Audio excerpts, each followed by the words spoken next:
प्रणाम जी अर्पण करना चाहता हूँ। आइए फिर से एक बार महात्मा श्री सुशांत जी को इस कार्यक्रम में स्वागत करते हुए, आभार प्रकट करते हुए, सभी सुंदर साथ जी की ओर से प्रणाम जी अर्पण करते हुए आज का क्लास प्रारंभ करने के लिए मैं हार्दिक अनुरोध करना चाहता हूँ। प्रणाम जी।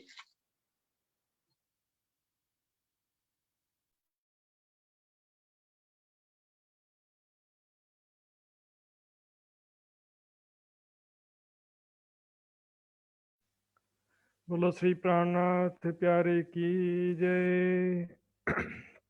धाम के धनी की जय। सर्व सुंदर साथ की जय। प्यारे सुंदर साथ जी,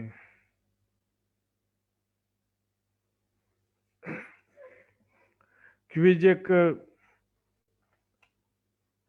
रिवीजन करने का एक बहुत बढ़िया साधन है, और इसका उद्देश्य इसलिए नहीं है कि भी किसी का एक प्रश्न गलत हो गया तो 20 में से 18 हो गया तो फिर उसका तो व्यर्थ हो गया, क्विज में पार्टिसिपेट करने का सारा मेहनत उसका विफल हो गया, ऐसा नहीं सोचना चाहिए।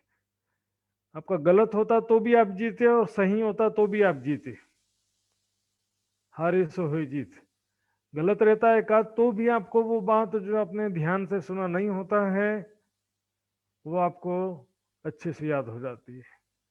चर्चा में ध्यान से नहीं सुनते हैं, कई बार ऐसा हो जाता है, और कई बार ऐसा भी होता है कि आपको क्विज सबमिट करते समय आपको डाउट लगता होगा ये शायद इसका ये है कि सही जवाब क्या है, तब दोबारा उसका रिवीजन करने का जहमत नहीं उठाना चाहता कोई। मतलब उसको दोबारा एक बार वीडियो थोड़ा सा वाला हिस्सा ही कम से कम सुन लें, तो दोबारा वो जहमत उठाने का भी, कष्ट उठाना भी नहीं जाते हैं, तो अंदाजा से जवाब दे देते हैं।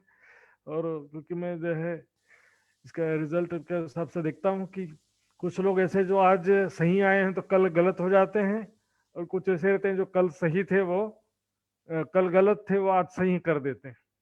इसका मेरे को यही लगता है कि थोड़ी सी लापरवाही आ जाती है सही होने से। और सुंदर साथ जी, एकाग्रता की भी बहुत जरूरत होती है सुंदर साथ जी। जब इतना गहन विषय चल रहा है, अब ध्यान से नहीं सुनेंगे तो फिर कैसे होगा काम। अब कोई काम करते करते सुनो, पहले वीडियो कैमरा बंद करके दूसरा काम करते करते सुन लेते हैं। और क्योंकि मेरे को थोड़ा रिजल्ट के आधार पर ऐसा डाउट हो रहा है, पहला व्यक्ति किसी किसी जगह में बलि का बकरा बन जाता है। मतलब किसी क्षेत्र में से पहला व्यक्ति ने जवाब दिया तो उसका 2-3 गलत हो गया, लेकिन दूसरा व्यक्ति बोलेगा हाँ हाँ ये गलत हो गया, तब मैं सुधार लेता हूँ करके, तो दूसरे व्यक्ति का तो अच्छा रहता, तीसरे व्यक्ति का थोड़ा सुधार हो जाता है। ये लोग अंदाजा लगाते हैं, पहली बार 12 आता है, फिर दूसरी बार 14 आता है, तीसरी बार 18 आता है, चौथी बार में 20 आ जाता है, 3-4 बार भी फिलअप कर देते हैं। तो सुंदर साथ जी, इसका उद्देश्य ये नहीं है, आपका 20 या 18 से मतलब नहीं है। मतलब है भाई आप ध्यान से इसको सुन रहे हैं कि नहीं सुन रहे, हम टेस्टिंग भी कर रहे हैं एक प्रकार से, पता भी चल रहा है कि कितना। और हमको ऐसा कोई शौक नहीं है कि ज्यादा संख्या दिखा करके बहुत अपनी वाहवाही करना, ऐसा नहीं है। पर और किसी का एक आध गलत हो गया तो इससे भी हम जो है कोई ये कम पढ़ाई किया ऐसा भी नहीं लेते। एक आध गलत हो गया तो उसको वो चीज जो ध्यान से नहीं सुना था वो अब ध्यान से सुन लेगा, इसी उम्मीद के साथ में हम उसमें भी संतुष्ट रहते हैं, ऐसी बात नहीं है। तो सुंदर साथ को भी संतुष्ट ही रहना है, इसमें कोई घबराने की बात नहीं है। बस ये आपको प्रयास करना है कि ध्यान से सुनिए, यदि कोई चीज छूट गया है तो दोबारा वीडियो सुन लीजिए। पूरा 2 घंटा सुनना भी जरूरी नहीं है, आपको वो थोड़ा अंदाजा होगा कि वाला विषय शुरुआत में आया था कि बीच में आया था कि लास्ट में आया था, और आपको अंदाजा नहीं लगता तो चौपाई के हिसाब से भी आप जज कर सकते हैं कि इस चौपाई के बाद में वो चौपाई आती है तो वहां पर इस ये विषय आया था। चौपाई भी आपको ध्यान देना है, अर्थ भी ध्यान देना सुंदर साथ जी। तो सभी सुंदर साथ से इसलिए मैं बार बार निवेदन करता हूँ कि भाई अपना जब वीडियो ऑन करके सामने बैठ करके सुने। और कई जो है वीडियो चालू करके भी सामने उनका चलता रहता है, और कई लोग का वीडियो बंद करके भी चलते रहता है, डिस्कशन या दूसरे काम चलते रहते हैं सुंदर साथ जी। बिल्कुल एकदम सावधानी का काम है सुंदर साथ जी, क्योंकि ये विषय आप सोचते हैं कि ये तो बहुत सारी चर्चा होती रहती है, बहुत सारी टीका हो गई है, कहीं ना कहीं से देख लेंगे। लेकिन सुंदर साथ जी ये जो लिंक एक फ्लो चल रहा है और अब एक सिस्टमेटिक जो चल रहा है वो दोबारा नहीं मिलता है। अब पिक्चर में कोई बीच का हिस्सा छूट गया तो दोबारा वो छूटा हुआ हिस्सा देखने कोई टॉकीज नहीं जाता। इसमें आप एक सीरियल है, ये फ्लो है, फ्लो धारा प्रवाह है। इसमें आपको बिल्कुल हर दिन आपको रहना जरूरी होता है। एक दिन मिस कर देते हैं तो अगले दिन का समझ में नहीं आता, बल्कि आप कोई बीच में 15 मिनट के लिए भी मिस कर देते हैं तो उस 15 मिनट के बाद क्या बोला गया वो भी आपको समझ में आता नहीं है। सुंदर साथ जी, तो आइए सुंदर साथ जी आज का विषय शुरू करते हैं।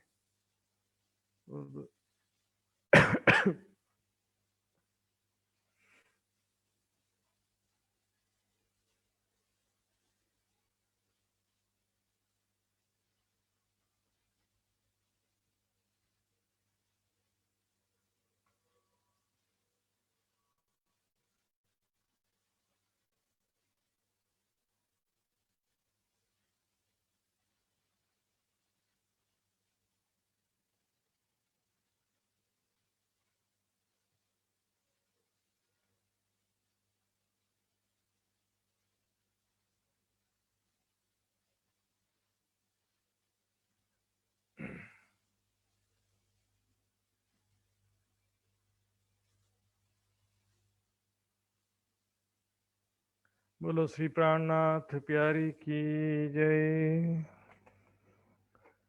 चर्चा प्रारंभ होत है, सुनो साथ चित दे। भजो राज श्यामा श्री प्राणनाथ, सखी जीवन हमारोए। श्री महामति कहे साथ जी, भया चर्चा का बखत। अब तुम सुनियो चित दे, लाल आगे आए बैठे न तखत। लाल आगे आए बैठे न तखत। श्री महामत कहे मोमिनो, नेक साहेदी दही तुम। अब तुमको भी तक कहाँ, तुम याद करो मिल कुम। तुम याद करो मिल कुम। अब तुम सुनियो मोमिनो।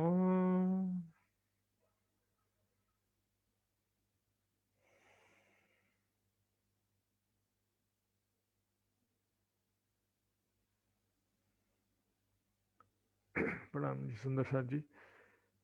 अब तुम सुनियो मोमिनो, मैंने बताया था सुंदर साथ जी, यहाँ पर अभी तुम 12 मोमिनों ने इतना कष्ट उठाया, संदेश पहुंचाने का जो प्रयास किया, उसी का ही विश्लेषण चल रहा है। पिछले प्रकरण में हमने देखा था कुरान की साक्षी से सूरह कद्र का जो प्रसंग आया था। सूरह कद्र में बताया गया था किस प्रकार वो कद्र की रात जो 1000 महीने से बेहतर है। बेहतर का उर्दू शब्द इसका मतलब होता है ज्यादा। बेहतर तो खुदा जानता है, नहीं कि ज्यादा तो खुदा जानता है। 1000 महीने से बेहतर कहने का मतलब है कि उससे भी ज्यादा। तो अब यहाँ पर वो सारा प्रसंग बताया। इसी विषय में एक जो है मैं आपको जामिल मार्फत ग्रंथ का एक प्रमाण देना चाहता था मैं, कि प्रमाण के रूप में।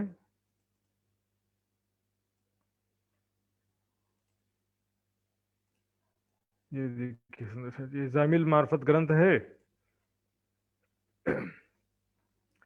यहाँ पर स्पष्ट रूप से लिखा है, और ना इन्होंने खुद इस मुकदमा के बातिन मार्फत का इरशाद वर्णन समझा, न इन्होंने बादशाह औरंगजेब मौसूफ को समझाने दिया।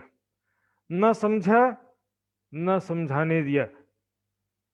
ये जामिल मार्फत जो ग्रंथ है इसमें भी स्पष्ट रूप से कह दिया, सुंदर साथ औरंगजेब बादशाह से न मिल पाए न समझा पाए। जब मिल ही नहीं पाए, समझा ही नहीं पाए, तो फिर सुंदर साथ जी विचार करने की बात है। औरंगजेब की प्रेरणा कहाँ से? पृथ्वी जी से मिलने का तो कोई माध्यम ही नहीं बनना ना सुंदर साथ जी। फिर और किसने प्रेरित किया, कहाँ से उसको समझ में आया कि कैसे श्री जी से मिलने का विचार हुआ, कुछ भी ऐसा जो है कोई तो माध्यम बने। जब सुंदर साथ से ही नहीं मिल पाए, और वृत्तांत मुक्तावली का मैंने बताया था सुंदर साथ जी, वृत्तांत मुक्तावली में जो किया गया है, फेर फार जो सारा किया है वो मैंने बता चुका हूं पहले। दो दो बार मुलाकात और दो दो बार डिस्कशन करवा दिया उन्होंने। उसके बाद जो है कसाला भी हटा दिया, गुस्सा होना भी हटा दिया, छोटी बड़ी पत्री भी सब हटा दिया। और वो वृत्तांत मुक्तावली ग्रंथ सुंदर साथ जी ब्रिजभूषण दास जो छत्रसाल जी के शिष्य हूं कहते हैं, उनके द्वारा लिखा गया। कहते कि छत्रसाल जी ने जैसा कहा वैसा मैंने लिखा है इस वृत्तांत मुक्तावली में। बहुत सारे सुंदर साथ वृत्तांत मुक्तावली का रेफरेंस लेते हैं, कुछ बातें इधर से लिया है, कुछ बातें उधर से लिया है उसमें, इसलिए सारी बातें गलत भी नहीं है, लेकिन बहुत सारी बातें उसमें ऐसी मनगढ़ंत बीच बीच में जोड़ी गई है जो कि मूल वितक और वाणी से विपरीत है। खास तौर पे एक विषय में आपको नंबर नहीं बताऊंगा क्योंकि इसका कोई प्रचार करना भी मेरा उद्देश्य नहीं है, लेकिन जो कहते हैं कि छत्रसाल जी ने जैसा कहा वैसे मैंने लिखा, ऐसा कहते हैं, लेकिन उसी ग्रंथ में छत्रसाल जी के ऊपर आक्षेप भी लगाया गया है।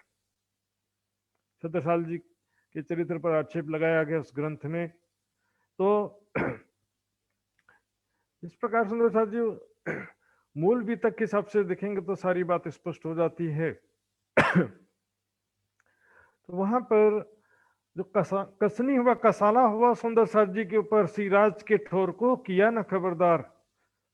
यदि मेहमान खाने में थे तो बता देना थे ना, प्राणनाथ जी यहाँ पर है, औरंगजेब तो वैसे भी मिलना चाहता है, तो बता देते कि प्राणनाथ जी इमाम मेहदी जो है वो यहाँ पर ठहरे हैं और यहाँ पर आकर के मिल जाएंगे।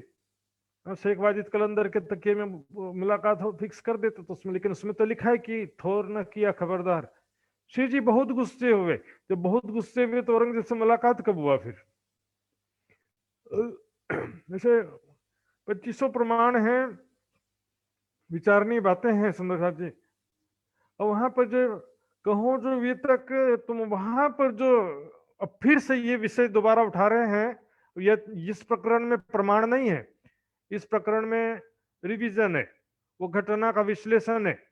कहो जो वितक तुम वहां पर क्या हुआ था जब 12 सुंदर साथ गए थे, तो आखिरकार वहां पर क्या घटना घटी थी, इस प्रकरण में भी थोड़ा आएगा, बड़ी पत्री में भी थोड़ा सा आएगा, छोटी पत्री में भी फिर से थोड़ा सा बात उसका आएगा। करे कहो जो वितक तुम वहां पर क्या घटना हुई थी, किस प्रकार हम जब पैगाम लेके गए तो हमारे साथ क्या हुआ, वहां पर हम लड़ाई करी दज्जाल सो जमा एक ठोर थे हम। वहां पर एक स्थान पर हम सब काजी शेख इस्लाम के घर के साथ में ही उनके रहने की व्यवस्था की गई थी और सब नजर कैद हुए थे।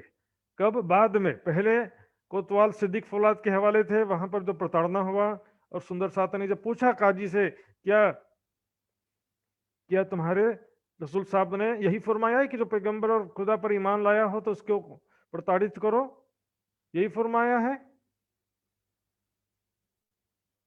सब रो दिया काजी। क्यों रोएगा, जब कुछ हुआ ही नहीं तो वो क्यों रो दिया? मेहमान खाने में है तो सुंदर साथ भी क्यों बोल रहे हैं, गिड़गिड़ा रहे हैं, और काजी भी क्यों रो रहा है? बताओ, कोई प्रताड़ना हुई तभी तो रोएगा। इतना तो ईमान वाले, इनके ऊपर इतना कष्ट ढाया गया, बहुत अफसोस की बात है। ऐसा सुनकर काजी भी एक पल के लिए रो दिया। उसके सुंदर साथ भी गिड़गिड़ाते हैं कि यदि तुम्हारी इच्छा नहीं है तो हम ना जाएं पास सुल्तान के, सुल्तान के पास नहीं जाएंगे, हम आप ही से बात कर लेंगे, कोई बात नहीं। तब जाकर शेख इस्लाम बादशाह से कह के उनको अपने कस्टडी में लेता है। एक होता पुलिस कस्टडी और एक होता न्यायिक हिरासत। इंडिया का तो भाई, नेपाल का मुझे नहीं मालूम। इंडिया में एक होता है पुलिस कस्टडी, पुलिस रिमांड पर देते हैं 10 दिन 15 दिन 7 दिन के लिए जांच पड़ताल के लिए। जांच पड़ताल पूरा होने के बाद में जब जब तक फैसला नहीं आता है तब तक न्यायिक हिरासत में रखते हैं, अर्थात उसमें जेल में ही रहते हैं, लेकिन उनका कोई फैसला सुनाया नहीं होता है, कोर्ट में उनका सुनवाई चल रहा होता है। तो उसी तरीके से यहाँ पर पहले सिद्दीक फौलाद कोतवाल के कस्टडी में थे, अब आ गए शेख इस्लाम की कस्टडी में। लेकिन यहाँ पर थोड़ा सा छूट था, सिपाही तो थे, कहीं बिना बताए नहीं जा सकते थे, लेकिन कस्टडी में उनके डिस्कशन करते थे, ज्ञान चर्चा होता था सारा, वो सब बातें। लड़ाई करी दज्जाल से। दज्जाल कहाँ पर है? दज्जाल का कोई अपना शरीर नहीं है, वो काजी और मौलवियों के दिलों में बैठ करके अज्ञानता के रूप में भी वो दज्जाल है, और बाहरी संसारिक परिस्थितियों के रूप में भी दज्जाल अपना जोर दिखाता है। सारी परिस्थितियां विपरीत कर देगा, सारे लोग आपके विरोध में हो जाएगा। आप कितना भी सच बोलते हो, कितना ईमानदार बोलते हो, सारी दुनिया विरोध में हो जाएगी, क्या करोगे? लेकिन कहावत भी है, जाको राखे साइया मार सके ना कोई। कुरान में भी आता है, जब उनको लगा कि अब तो हम बस हार गए, तब तुरंत ही खुदा की सहायता पहुंच गई। कुरान की आयत में आता है, ऐसा लगता है कि अब तो हम हार गए, अब तो कुछ होने वाला नहीं है, तुरंत राज्य की सहायता पहुंच जाती है। इसको बोलते हैं हारे से हुई जीत। जमा एक ठोरते हम, जब सरे तोरे को हम ले गए पैगाम। जब शरीयत का तोरा यानी शासन, जहां पर शासन होता, तोरा का मतलब जो शरीयत का जो शासन था, दिल्ली में औरंगजेब बादशाह का जो शरीयत का शासन था, कट्टर शरीयत का शासन था। जैसे इस्लामिक स्टेट्स और पाकिस्तान में जो टेररिस्ट ग्रुप होते हैं ना, सब बोलते हैं दाढ़ी रखो, महिला लोग को स्कूल कॉलेज जाने मत दो, और पर्दा रखो, और सानिया मिर्जा बैडमिंटन खेल तो वो भी पर्दा लगा करके खेले सके। तो उसमें इनका हालत ऐसा रहता। कोई जो है इंसान को थोड़ा स्वतंत्रता वो देना नहीं चाहते, महिलाओं को भी ऐसे, और पुरुषों को भी जो है बहुत कट्टर नियम से पालन करवाना चाहते थे। इस तरह का शासन था औरंगजेब बादशाह का। हम ले गए पैगाम, जब हम संदेश लेकर के गए थे, लालदास जी बता रहे हैं कि हम जब सरे तोरी को पैगाम ले गए थे, हम 12 सुंदर साथ, तब ढाका जिन गुरुओं ने मर्तबा इमाम, मरातबा का शुद्ध शब्द मर्तबा। मर्तबा का मतलब होता है उसका महत्व या पदवी, महिमा। इमाम मेहदी साहिबुज्जमा, उसका जो मर्तबा महिमा को ढापा उन लोगों ने। आज तो क्या काजी मौलवी ऐसा लगता है कि वो इमाम मेहदी से भी बड़े हो गए। इमाम मेहदी भी आ जाए ना, तो काजी मौलवियों से परमिशन लेना पड़ेगा कि भाई मैं इमाम मेहदी हूं, मेरे को सर्टिफाई कर दो करके। इमाम मेहदी जब खुदा से डायरेक्ट इल्म हासिल होगा जिसे, तो काजी मौलवियों का जो पीढ़ी दर तालीम परंपरा से जो ज्ञान चला आ रहा है, सीखते सिखाते आ रहे हैं, उसमें भी वैसे तो बहुत सारे फिरके हैं, लेकिन इमाम मेहदी जो खुदा से सीधे इल्म हासिल करेगा, तो दोनों इल्म क्या एक होगा? विचार करने की बात है। तो फिर काजी मौलवियों से तो विरोध तो होना ही है जब भी यह इमाम मेहदी है। चाहे हिंदुओं में, मुसलमानों में, उनको तो इमाम मेहदी से मतलब नहीं है। इतना जाल फैला हुआ, इतने लाखों करोड़ों लोग तालीम प्राप्त कर करके दुनिया के लिए नासुर बन गए, चारों तरफ झगड़ा फैलाने वाले हैं। इनके लिए एक चुपाई है वाणी में, बहुत अच्छी चुपाई है, खतरनाक चुपाई। बिना अकीने पढ़े ही अपनी अकले करे बयान, बिना अकीने पढ़े ही अपनी अकले करे बयान, सो सुनाए सुनाए दुनी को कई किए बेईमान। सुना सुना करके दुनिया को बेईमान कर दिया, कई कई हजारों लाखों लोगों को बेईमान कर दिया सुना सुना के। तालीम परंपरा में देखिए कुछ प्रचार होगा ऐसा सोचते हैं, लेकिन तालीम परंपरा में जो है ना, एक रूढ़ीवाद ऐसा भी आ जाता है, जो सिखाया गया है, रट करके सिखा है, उससे आगे नहीं बढ़ते वो, और व्यक्तिवादी स्थानवाद भी बहुत बढ़ जाता है। तब ढाका जिन गिरोह ने मर्तबा इमाम मेहदी का जो महिमा जिसने ढापा, जिन काजी मौलवियों ने, खुदा है लानत है तिनको, उनके ऊपर खुदा की लानत है। लानत है, धिक्कार है। धिक्कार एक प्रकार का बद्दुआ है, धिक्कार है तुझे, मतलब उसको एक प्रकार से बद्दुआ दे रहे हैं। ता पर फरिश्ते फेरे लानत, फरिश्ते भी, देवी देवता भी उसको लानत देते हैं। सब मोमिनों की लानत हुई बखत क़यामत, सब मोमिनों की भी लानत होती है। धिक्कार होता है उसके ऊपर, ऐसे लोगों के ऊपर जो सत्य ज्ञान को प्रचार करने से रोकते हैं, अपना असत्य का बाजार छोड़ना नहीं चाहते। उदयपुर का बताया था मैंने सुंदर सर जी, उदयपुर में भीम भाई और मुकुंद दास जी को प्रचार के लिए भेजा था। उदयपुर में आज एक संप्रदाय है, निष्कलंक संप्रदाय, उदयपुर के आसपास के पूरे एरिया में है, और उनके किताबों में भीम भाई और मुकुंद दास जी का नाम भी लिखा है, लेकिन वो गादी गुरुपुत्र परंपरा से जो बैठ गया है, बस गुरु परंपरा गादीपति को ही मानते हैं। हालांकि वो उनके मंदिरों में बुद्ध निष्कलंक स्वरूप का फोटो और मूर्ति होता है, सफेद घोड़ा, उसके ऊपर एक मूर्ति में तलवार लेकर के सफेद कपड़ा पहना हुआ बुद्ध निष्कलंक स्वरूप बैठा है, ऐसी मूर्ति होती है उनकी। कोई देवी देवता की मूर्ति नहीं होती, न कृष्ण राम की मूर्ति भी नहीं होती है, बुद्ध निष्कलंक स्वरूप की मूर्ति होती है। साक्षात जो बुद्ध निष्कलंक स्वरूप उनकी पहचान करते नहीं, जो आए संसार में उनका ज्ञान भी समझने का प्रयास करते नहीं है। ये जो परंपरा, जो गुरुपुत्र गादी परंपरा संसार को खा गया, प्राणनाथ जी इसलिए कहते हैं विरोध सुर असुरों का दूजे जाति पैगंबर और धनी आए वेद कत्ते छुड़ाने। ये तीन बातें चित्त धर, जादे पैगंबर, पैगंबरों के जो पुत्र परंपरा जो है, या गादीपति परंपरा है, और बिना गादी के भी आजकल गादीपति परंपरा चल गया। गादी ये नहीं है, लेकिन बहुत सारे शिष्य हो गए तो गादीपति जैसे ही हो जाते हैं। सब मोमिनों की लानत हुई बखत क़यामत, सब आम लानत देव है दीन इस्लाम, और सारी दुनिया भी जो है, जिन्होंने इस दीन इस्लाम सत्य शांति के मार्ग, सत्य ज्ञान का मार्ग, जो दीन इस्लाम हकीकी को समझ लिया है, वो भी जो है लानत देते, और जिसको समझ में नहीं आए वो कहाँ से लानत देंगे, उनको तो ये अच्छा ही लगेगा ना।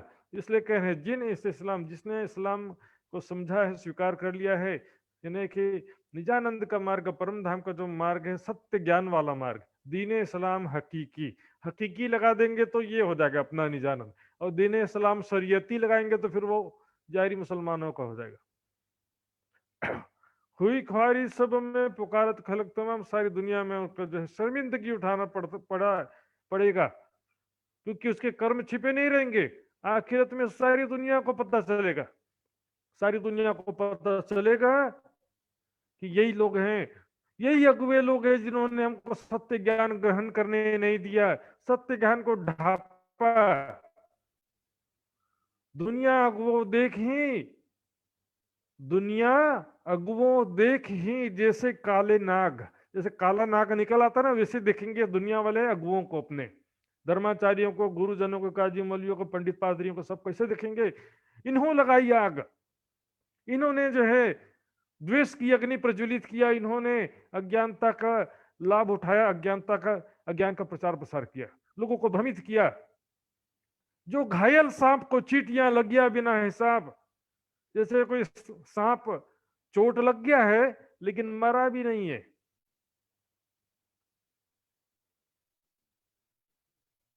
घायल सांप को चींटी काटेगी, बहुत सारी चींटियां चढ़ गई हैं, और सांप घायल है, भाग भी नहीं सकता, पानी भाग सकता तो कहीं पानी में जाके डुबकी लगा लेता, अपनी रक्षा कर सकता था, लेकिन घायल है, ऐसे चींटियां सब मिलकर के 100 200 500 चींटियां एक साथ काट रही हैं उसको, सांप को। त्यों अगुओं को दुनिया मिलकर देसी ताब सुंदर साथ जी। इसलिए मैं बोलता हूँ जो भी प्रचार प्रसार का कार्य सिर्फ शोभा का काम नहीं है, मान प्रतिष्ठा या सेवा प्राप्त करने का साधन नहीं है। बोलो तो सत्य बोलो, और नहीं जानते हो तो चुप रहो, लोगों को भ्रमित करने से अच्छा है कि चुप रहो।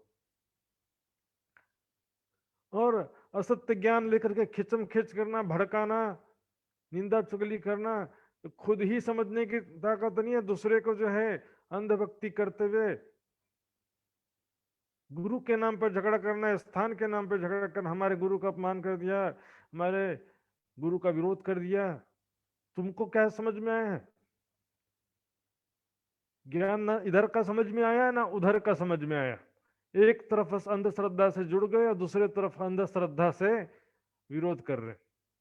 लिख्या सिपारे दूसरे सैकुल जाको नाम, दूसरा सिपारा। सुंदर सा जी कल मैंने पहली बार नहीं बताया, इससे पहले भी चर्चा में मैंने बताया है, वाणी में भी वितक में कई बार आया है। 30 सिपारे होते हैं, 30वां सिपारा जो है अंतिम सिपारा होता है, सिपारा क्या होता है? पार्टीशन है। कुरान के 30 भाग को 30 सिपारा बोलते हैं। और सूरह यानी आयत, सूरह यानी कि प्रकरण। एक प्रकरण में बहुत सारी आयतें होती हैं। ऐसे प्रकरण कितने? 113 प्रकरण मैंने कल दिखाया था। 113 प्रकरण थे, लेकिन सिपारा तो 30 होता है। 30वें सिपारे में 36 सूरतें थी। 30वें सिपारे में तो पहले सिपारे में एक सूरत भी नहीं है, क्योंकि इसके बराबर बराबर 30 भाग में डिवाइड किया हुआ है। पहले की जो सूरह है, पहले की जो प्रकरण वो बड़े बड़े होते हैं, 250 आयतें हैं, 300 आयतें हैं। बाद की जो प्रकरण है, सूरह है, उसमें 4 आयतें हैं, 3 आयतें हैं। इसलिए उसमें प्रकरण की संख्या ज्यादा दिखती है, लेकिन आयतों की संख्या गिनेंगे तो बराबर रहता। सभी पारों में आयतों की संख्या बराबर रहती लगभग। लेकिन तो 30 पारा या सिपारा कहते हैं। सूरह कहेंगे तो 113 हो जाएगा। आयतों की संख्या कोई गिनती नहीं किया गया है।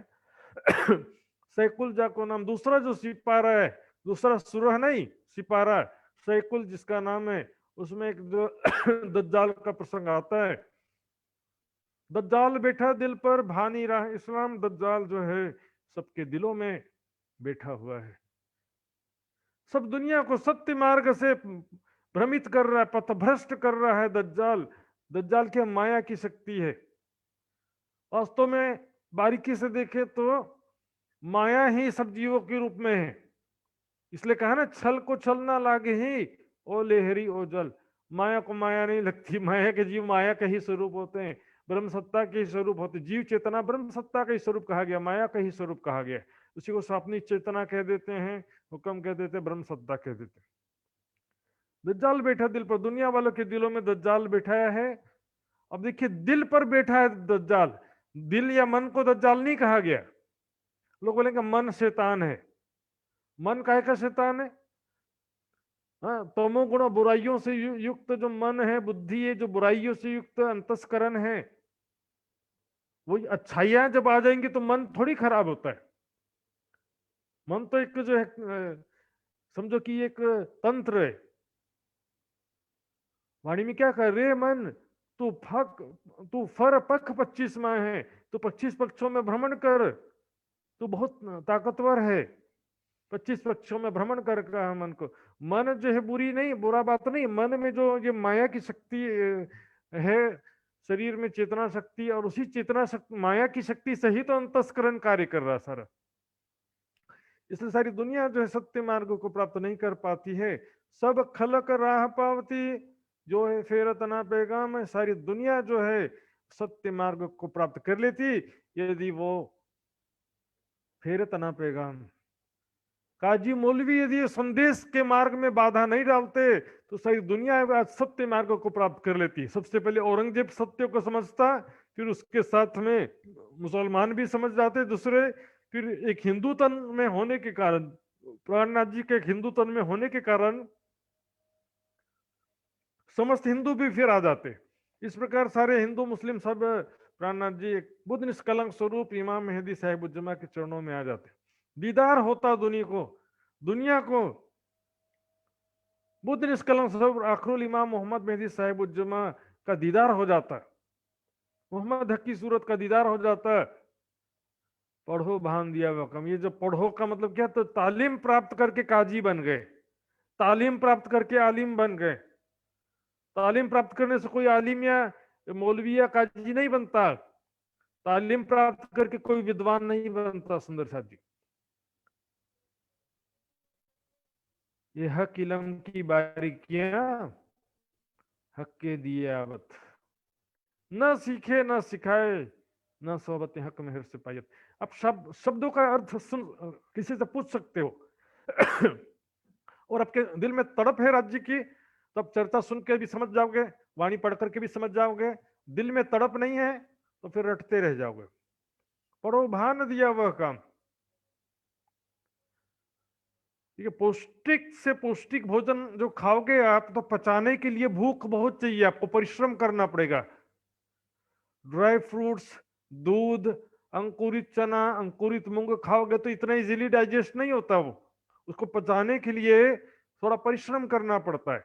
उसी प्रकार ये ब्रह्म ज्ञान की एक पौष्टिक भोजन के समान है। आपके हृदय में विरह वैराग्य नहीं है, धाम धनी का तड़प नहीं है, आत्म कल्याण की तड़प नहीं है, आखिरत का, कुरान, कयामत का, मोहम्मद साहब का, अल्लाह का कोई चाहत नहीं है दिल में, तो फिर कभी समझ में आने वाला नहीं है। जिसे कहते हैं कानों तो बहरे कहे देखिए 3 चीजें, कान, आंख और दिल। कान से बहरा कर दिया, आंखों ऊपर मोहर मोहर लगा हुआ है। सुंदर साथ जी, इस विषय में मैं आपको आयत दिखाना चाहता हूं, कुरान में जो लिखा है बात आप देखिए। ये देखिए, कुरान का सूरह 10 है, इसका नाम है सूरह यूनिस, और आयत है 42 नंबर की। और उसमें से बहुत से ऐसे लोग हैं जो तेरी और कान लगाते हैं, किंतु क्या तू बहरों को सुनाएगा जबकि वे समझ ना रखते हुए। बहरों को क्या सुना लोगे आप? अंधों के आगे रोना, अपना हाल भी खोना। देखिए कुरान के सूरह 11 में, इसका नाम है सूरह हुद, आयत है 24 नंबर की। दोनों पक्षों की उपमा ऐसी है, अर्थात ब्रह्म सृष्टि और जीव सृष्टि की उपमा कैसी है? एक अंधा और बहरा है, जीव सृष्टि जैसे अंधा बहरा हो, और एक देखने सुनने वाला जिससे कि ब्रह्म सृष्टि। क्या दोनों की दशा एक समान हो सकती है? यदि अल्लाह चाहता तो तुम सबको एक ही समुदाय बना देता, परंतु वो जिसे चाहता गुमराही में छोड़ देता, जिसे चाहता सीधा मार्ग दिखाता है। ये देखो, वही लोग हैं जिनके दिलों, कानों और आंखों पर अल्लाह ने मुहर लगा दिए, और उनके दिलों पर भी पर्दे डाल देते हैं कि वे समझ ना सके, कानों में की बोझ कि वे सुन ना सकें। तुम मुर्दों को नहीं सुना सकते बहरों को अपनी पुकार, न बहरों को अपनी पुकार सुना सकते। देखिए कहा ना, दिल, कान, आंख पर जो मोहर लगा दिया है, वही यहाँ पर ये चौपाई कह रही है। कान, आंख और दिल, तीनों पर मोहर लगा दिया। देखिए मुहर, अंधे इसलिए उनको क्या है, आंखों देखते हुए भी नहीं दिखाई देता है, सुनते हुए भी सुनाई नहीं देता है, और दिल में विचार नहीं है। किसी ने रटा दिया जबरदस्ती तो रट लिए, लेकिन विचारशीलता, सत्य असत्य का जो परखने की जो क्षमता है सुंदर साथ जी, वो नहीं होती। वाणी में कहा ना, सत शब्द को कोई ना चीन्हे, सुने हृदय नहीं संभार। हृदय ऐसा सुना है, सत्य असत्य की पहचान करने की परख नहीं है। सुन भी लेते दुनिया वाले तो पता नहीं ये ऐसा कह रहा, वो ऐसा कह रहा, पता नहीं क्या सही है क्या गलत है। इसके लिए मैंने दृष्टांत सुनाया था सुंदर साथ जी, यादों का जोहरी वाला दृष्टांत। एक धनवान का बेटा था ना, उसको कांच का टुकड़ा दे दिया पिताजी ने मरते समय, कहा कि हीरा है। बाद में जो लेकर के गया दुकान में, दुकान वालों ने मना कर दिया, बोले तो बहुत कीमती हीरा है, लेकिन हमारे पास इतना पैसा नहीं है।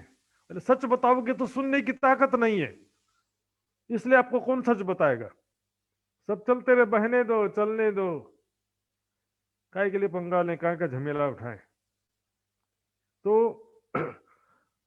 दूसरे ने भी ऐसे ही किया। फिर तीसरा जो जोहरी था, उसने उसको पहचान का था, पिताजी का दोस्त था उसके, उसने कहा ठीक है 1 महीना यहीं पर रुको, मैं पैसे की व्यवस्था करके दे दूंगा आपको, तब तक के काम भी सीख जाना, जोहरी का काम सीख जाना। अब 1 महीना तक सोना चांदी हीरे सबकी परख करना सीख गया। 1 महीने बाद कहा अब अपना हीरा लाओ, और आज तुम जितना कहोगे उतना मैं आपको कीमत दूंगा। जब उसने हीरा निकाला अपनी डिबिया में से, देखा ये तो हीरा नहीं, कांच का टुकड़ा है। सुंदर साहब जी, हम में से भी बहुत सारे कांच का टुकड़ा पकड़ के बैठे हैं आज, उसको हीरा समझ रहे हैं, और ज्ञान कोई कहता तो झगड़ने के लिए तैयार हो जाते हैं। ऐसे भी कई सुंदर साथ होते हैं। तो और ऐसे जाहिरी हिंदू, जाहिरी मुसलमानों का भी ऊपर भी यही बात घटित होता है, तो सोचते हैं कि हम बहुत बड़े, हम सबसे श्रेष्ठ हैं। ब्राह्मण कहे हम उत्तम, मुसलमान कहे हम पाक। हम मोमिन सबसे श्रेष्ठ हैं, मुसलमान कहेंगे हम हैं मोमिन। हिंदुओं में ब्राह्मण कहेंगे कि हम सर्वश्रेष्ठ हैं। तो सुनिया नहता शोर, इतना ज्ञान का शोर, इतना जो है सुंदर साथ ने यहाँ पर इतना ज्यादा प्रचार किया, इतना ज्यादा प्रयास किया, तो भी उन लोग ने सुना ही नहीं। तो क्या लेना देना ज्ञान से। शंकर जी ने पार्वती जी को यो नहीं कहा कि दुनिया इस ज्ञान के योग्य नहीं है।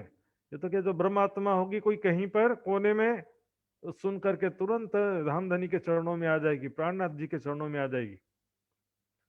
बाइबल में लिखा है कि मेरी भेड़ें बकरियों की झुंड में मिल गई हैं, लेकिन मेरी भेड़ें मेरे आवाज को पहचानती है, मैं आवाज लगाऊंगा तुरंत निकल आएगी। मोमिन फर्ज उतार या पहुंचाते पैगाम। ब्रह्म सृष्टि अपना सुंदर साथ की जो जिम्मेदारी है, अपना फर्ज निभाना है बस। हमें क्या करना है? अपना फर्ज निभाना है बस। कोई समझे या ना समझे, जागे या ना जागे, विरोध करे या समर्थन करे, हमारा काम है संदेश पहुंचाना। अपना जिम्मेदारी, अपना फर्ज उतार दिया सुंदर साथ ने। अब कोई नहीं कह सकता, ना औरंगजेब कह सकता है, ना काजी मौलवी कह सकते कि हमको तो किसी ने बताया नहीं। हुआ मशरक मगरब जाहिर, सब सुनिया खलक आम। अब सारा जो है रहस्य, मशरक और मगरब, पूर्व दिशा हिंदुओं का कहा जाता है, और मगरिब यानी पश्चिम। मशरिक यानी पूर्व दिशा, मगरिब यानी पश्चिम दिशा। पश्चिम दिशा जो है अपन बोलते हैं ना पश्चिम देश, तो उसमें सब आ जाते हैं, अरब कंट्री भी आ जाती है और यूरोप कंट्रीज भी आ जाते हैं सारे। तो यहाँ पर क्या मतलब है कि वेद पक्ष और कतेब पक्ष दोनों का ज्ञान जाहिर हो गया। यहाँ पर हरिद्वार कुंभ मेला में जाकर के वेदों, शास्त्रों, पुराणों का भी स्पष्टीकरण कर दिया, और यहाँ पर वेद, कुरान, बाइबल और हदीसों का स्पष्टीकरण कर दिया। सब सुनिया खलका, सारी दुनिया ने सुना, लेकिन कुछ लेना देना नहीं था हमको। यार ज्ञान, ब्रह्म ज्ञान सुन लो, आत्मा का कल्याण कर लो, हमको जरूरत नहीं है, जरूरत है ना हमी लाई, घर बैठो भैया, मरो माया में। ऐसे लोगों के लिए तो कायमत, महाप्रलय या जो जगत का अंतिम समय में दुख आना लिखा है, ऐसे लोगों के लिए ही लिखा है। मैंने दिखाया था परसों कायमत कब आई की किताब से, मैंने प्रमाण भी दिया था कि जो मोमिन हैं, एक शाम देश से एक उम्दा हवा चलेगी, और जो कोई मोमिन जहां कहीं भी होगा उसके बगल से, छाती से लग करके उसके रूह को कब्ज कर लेगी वो हवा। वो कौन सी हवा है? इश्क की हवा है। उनके हृदय में विरह पैदा करेगी और उसके वो निकल जाएगी। संसार में सबसे ज्यादा जो बुरे लोग हैं वही बाकी रह जाएंगे, उनके ऊपर फिर जो है जो कयामत है, जो कहा गया है, कयामत का मतलब इसमें सब आ जाता। देखिए, कयामत का मतलब होता है न्याय और प्रलय और उसके बाद अखंड मोक्ष, तीनों को मिला करके होता है कयामत। बिना प्रलय के कयामत कैसे होगा? तो कयामत में प्रलय भी शामिल हो जाता है। इसलिए देखिए, दो प्रकार की कयामत लिखा है कुरान में। देखेंगे दो प्रकार की कयामत क्या है। कयामत उल सुगरा, ये छोटी कयामत है। कयामत उल कुबरा, ये है बड़ी कयामत। बड़ी कयामत जो होती है अर्थात महाप्रलय। महाप्रलय क्या होता है? स्वाप्निक रूप से होता है, नींद खत्म, सपना खत्म। महाप्रलय को फिजिकली या परमाणु बम से नहीं होता वो, या जल प्रलय से महाप्रलय नहीं होता है। लेकिन जो ये कयामतुल सुगरा है, इसको कहते हैं छोटी कयामत। छोटी कयामत में क्या होता है? जो लोग सैकड़ों हजारों की संख्या में जो लोग मारे जाते हैं ना, कहीं भूकंप आया, कहीं पर बाढ़ आ गया, कहीं पर विस्फोट हो गया, कहीं बीमारी आ गई, तो सैकड़ों हजारों की संख्या में जो लोग मरते हैं, इसको बोलते हैं कयामतुल सुगरा, छोटी कयामत इसको बोलते हैं। कयामत का मतलब प्रलय नहीं होता है, बिल्कुल भी ऐसा भी नहीं है, लेकिन इसमें दोनों चीज आ जाता है। भाई अखंड मोक्ष कैसे प्राप्त होगा जब तक यहाँ प्रलय नहीं होगा? पहले प्रलय करके उठाए ले तत्किन, तो भी ए ना देख ही दज्जाल में नहीं विचार। तो भी इतना जो है पुकार लगाया, सारा वेद कतेबों का सारा रहस्य हरिद्वार में जाकर के सारे धर्माचार्यों से ज्ञान का विजय प्राप्त किया। यहाँ पर औरंगजेब के काजियों को इतना ज्ञान चर्चा सुना दिया, फिर भी दज्जाल में नहीं विचार। दज्जाल स्वरूप, माया के स्वरूप जो जीव हैं, माया स्वरूप सारे जीव हैं, उनमें विचारशीलता ही नहीं है कि हमसे क्या गया और क्या रहे, हमसे क्या क्या आया था हमारे पास में खजाना और वो चला गया, वो अवसर हमारे हाथ में से चला गया, वो ज्ञान समझने का अवसर चला गया। तो इमाम मेहदी साहिबुज्जमा का संदेश आया था, वो हम इतना सारा जिंदगी जो बस अहंकार दिखावे की बंदगी करते करते जीवन बीत गया, वो भी कोई सच्चे दिल से नहीं करते सुंदर साथ जी। सच्चे दिल की बंदगी तरीकत कहलाती है। ऐसे कोई कोई सूफी संत वे जो सच्चे दिल से करते थे, हालांकि वो भी निराकार कोई ही परमात्मा मानते थे और अनल हक यानी कि मैं भी ब्रह्म हूं, कण कण में ब्रह्म है, वही सिद्धांत मानते थे, लेकिन दिल तो सच्चा था, कम से कम सच्चे दिल से करते थे। तो ये तो कहते हरि काजी मौलवी दिल से सच्चा नहीं है, बस दिखावे का फर्ज बंदगी। तो हालांकि देखा जाए तो उनके हाथ में कुछ भी नहीं आया, खाली गया, बस एक झूठा अहंकार लेके बैठे रहे कि हम मोमिन हैं, हम मुसलमान सबसे श्रेष्ठ हैं, मुसलमानों के अतिरिक्त बाकी सब काफिर हैं, हम ही सारे पवित्र हैं। गलत फहमी में बैठे रह गए, ना हुए खबरदार, सावधान नहीं हुए। वही मोहम्मद साहब हक्की सूरत के रूप में आए, मोहम्मद साहब का नाम लेते हैं, लेकिन मोहम्मद की सामने आ गए हक्की सूरत के रूप में, पहचानते नहीं।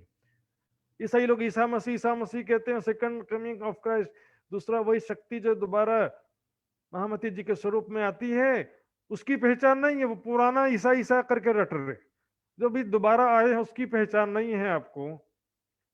साक्षात जाहिर दुल्हा छोड़ के ढूंढत मायने गूंज, एक खोज तीनों की देख की होत अचंभा मुझ।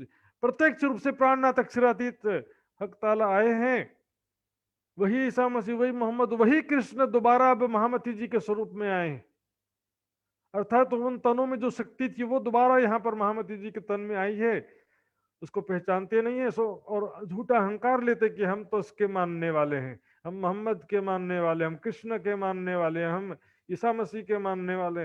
वो शक्ति जो दोबारा इसको तो पहचान करते नहीं है। अब सो कहाँ है मोहम्मद, अभी वो मोहम्मद कहाँ है, ये पहचान नहीं है। मोहम्मद की महिमा तो बताया, लेकिन वो मोहम्मद अभी कहाँ पर है, हक्की सूरत के रूप में। महामती जी हक्की सूरत के रूप में वो मोहम्मद साहब आए हुए हैं, नाम तो लेते हैं लेकिन पहचानते नहीं है। बेत अल्लाह पुकार ही सो भी न सुने कान, बोलो श्री प्राणनाथ प्यारे की जय। यहाँ से सुंदर साहब जब यहाँ पर थोड़ा डिस्क्रिप्टिव और विस्तृत मैटर है, तो यहाँ ध्यान से समझने के लिए दो चीजें यहाँ पे। बेत अल्लाह कहते हैं मक्का को। मक्का में जो काबा है, काले रंग का जो रेक्टेंगल चौरस स्थान है, उसको बोलते हैं मक्का, उसको बोलते हैं बेतुल्लाह, बेत अल्लाह का घर। काबा को बोलते हैं सुंदर साथ जी। लेकिन ये वसीयत नामे जो चार आए थे, ये आए थे मदीना से। ये जिसे दो घटना, अलग अलग घटनाएं हैं ये, तो ध्यान से सुने के सुंदर साथ जी। पहली घटना क्या हुई थी, बेत अल्लाह पुकार ही सो भी न सुने कान, वहां पर मक्के में हम देखेंगे चुपाई में भी कहा गया है, ये देखिए, अब पांचों तत्व पुकार ही आई रोड़े बिच आवाज, सो सब किए तुम कायम वास्ते तुम्हारे राज। वहां पर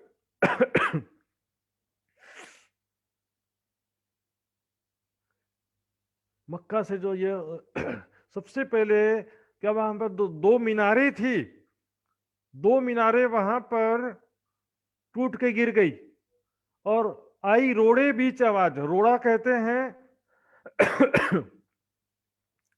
रोड़ा किसको कहते हैं, जो बिल्डिंग तोड़ते हैं ना, तो ईंट सीमेंट के जो टुकड़े कचरे के समान पड़े रहते हैं, उसको कहते हैं रोड़ा।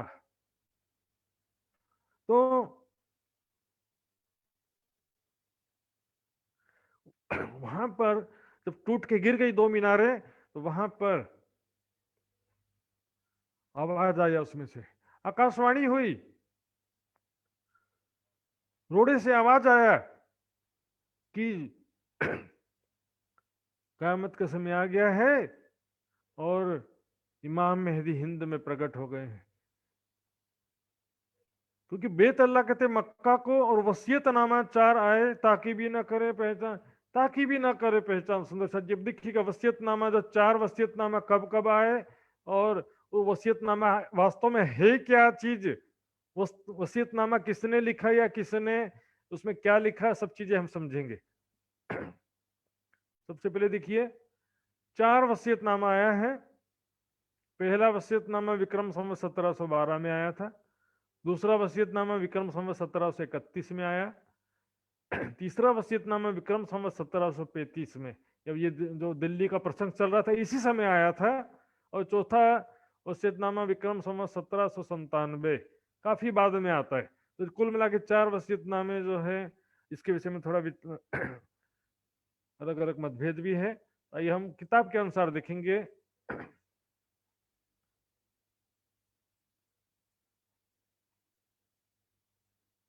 ये देखिए,